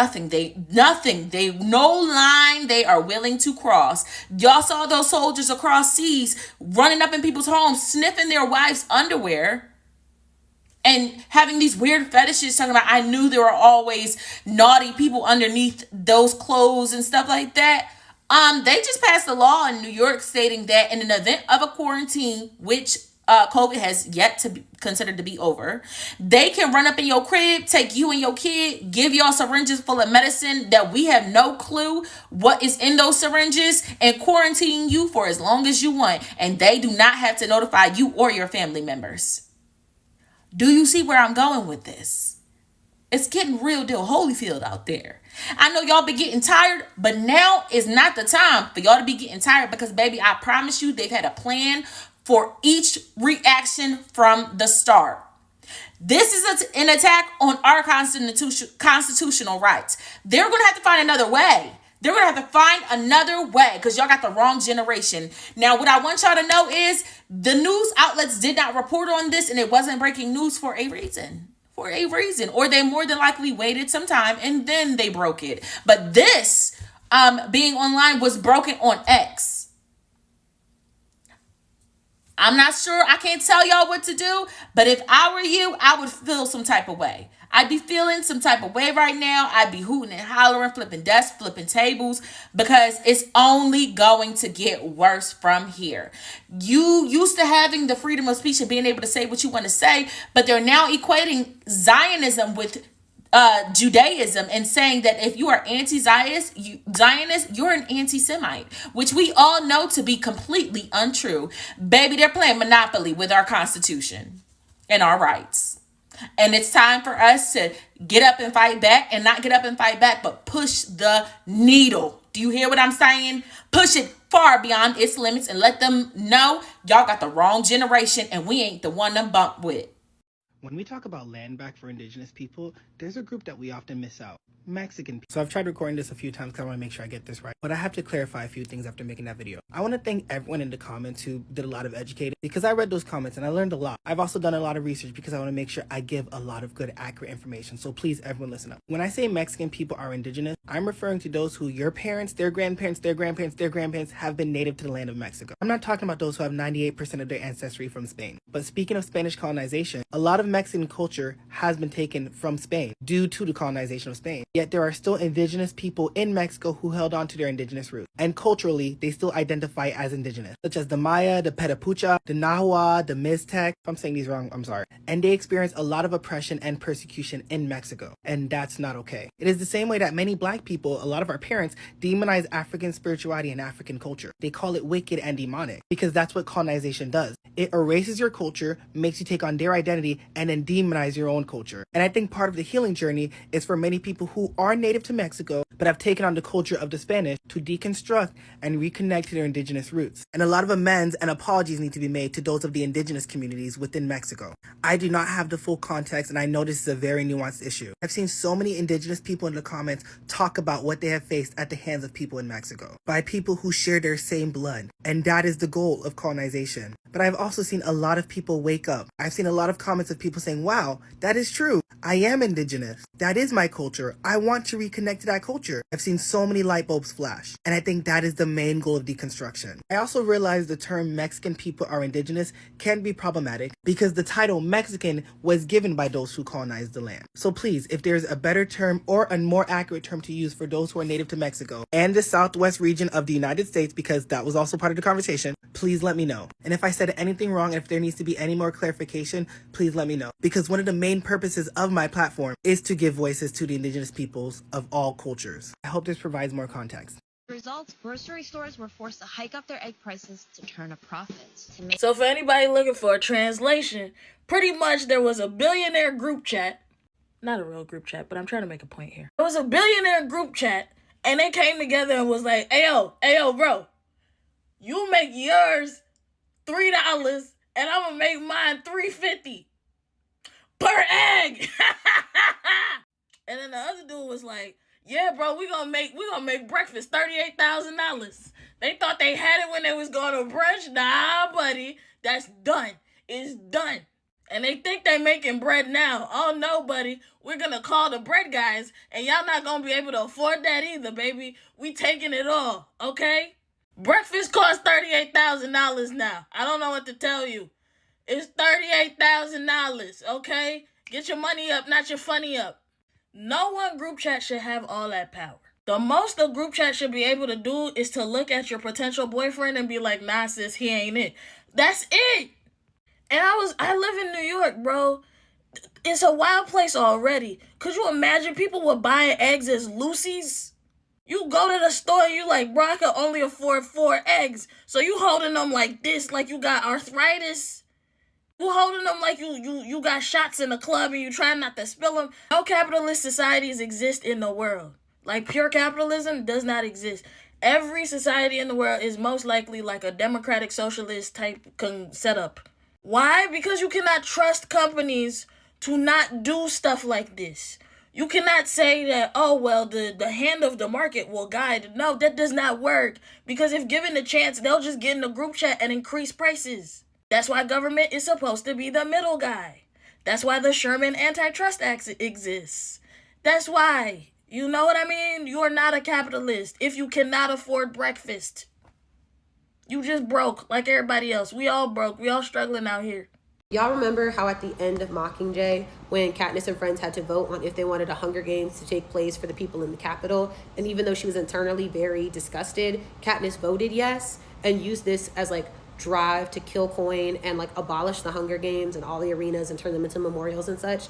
That's because the oppressed very rarely seeks revenge on the oppressor, no matter how much the oppressor feels otherwise. See, the oppressor likes to think that everybody, namely the oppressed, sees the world as they do. Conquer or be conquered. And once you've like made a lifetime out of hurting someone, they assume that they're going to want to hurt them back. And that's not usually the case. But as a result of this, those in power will see any movement towards liberation as a call for their demise, which isn't true. But they will do anything to spin that narrative so that that imagined fear doesn't happen to them. So when I talk about the liberation of Palestine, Americans, namely white Americans, will bring up giving land back to the indigenous people who lived in the United States first, but they'll talk about it in violence and aggression and also in hypotheticals. What if indigenous people wanted their land back? And so what if they unalived your loved ones and unalived communities and burned people's houses down and pushed us all back to where we originally came from, like blah, blah, blah, what about then? Well, what if indigenous people wanted their land back? And so what if they unalived everybody, including your loved ones? And what if they pushed us all back to where we originally came from? What would we do then? And not only is that language very violent and very aggressive, but it's also untrue because there is currently a movement for indigenous sovereignty and giving the land back to indigenous peoples. And no, it's nothing like that. They just don't know the wiser. They are so wrapped up in this imagined perceived revenge against them because that is what they would do in these circumstances that they cannot imagine that there is an alternative, that liberation does not have to come at their actual demise. I say all that to say, don't let people, namely those in positions of power, tell you that the liberation of Palestine will come at the expense of the actual lives of the people living in Israel, because that's not the case. The road to peace may be bloody, but very rarely is it colored with revenge. And that idea is designed to keep you quiet and disengaged. Y'all remember the time the Lumbee Indian tribe absolutely rocked the Triple K's shit in Maxton, North Carolina? Let's talk about it. On January 18th, 1958, the KKK leased a plot of land in Maxton, North Carolina with the intent of having a rally. The rally was to be led by, get this, the Grand Dragon of the KKK. Bro, I swear to God, the Triple K is literally just the evolution of the angsty, racist, YT teenage Redditor. That's all it is. Anyway, the Triple K decided to lease out this plot of land in order to hold their rally to figure out how they could better harass the Black and indigenous community of this area of North Carolina. This is after they had already launched a series of attacks and intimidation tactics on the Black and brown citizens of Maxton, North Carolina in the first place. The Black and brown men of the community decided that they were going to put a stop to this rally with the Lumbee men arming themselves.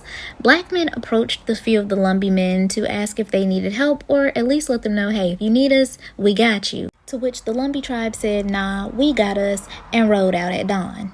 They popped up on the Klan, confronted them, and as soon as words were exchanged, they started blasting. The men shot out the one light source, which was a single light bulb in the field, coating the field in darkness, to which the remainder of the tribe ran out into the field and chased the KKK into a forest where they retreated. That victory led to this iconic picture of two indigenous men wrapped up in the KKK banner, which was published in Life magazine. And as a Carolina girl, all I can say is, we love a good hometown hero story. Happy Indigenous Peoples Day.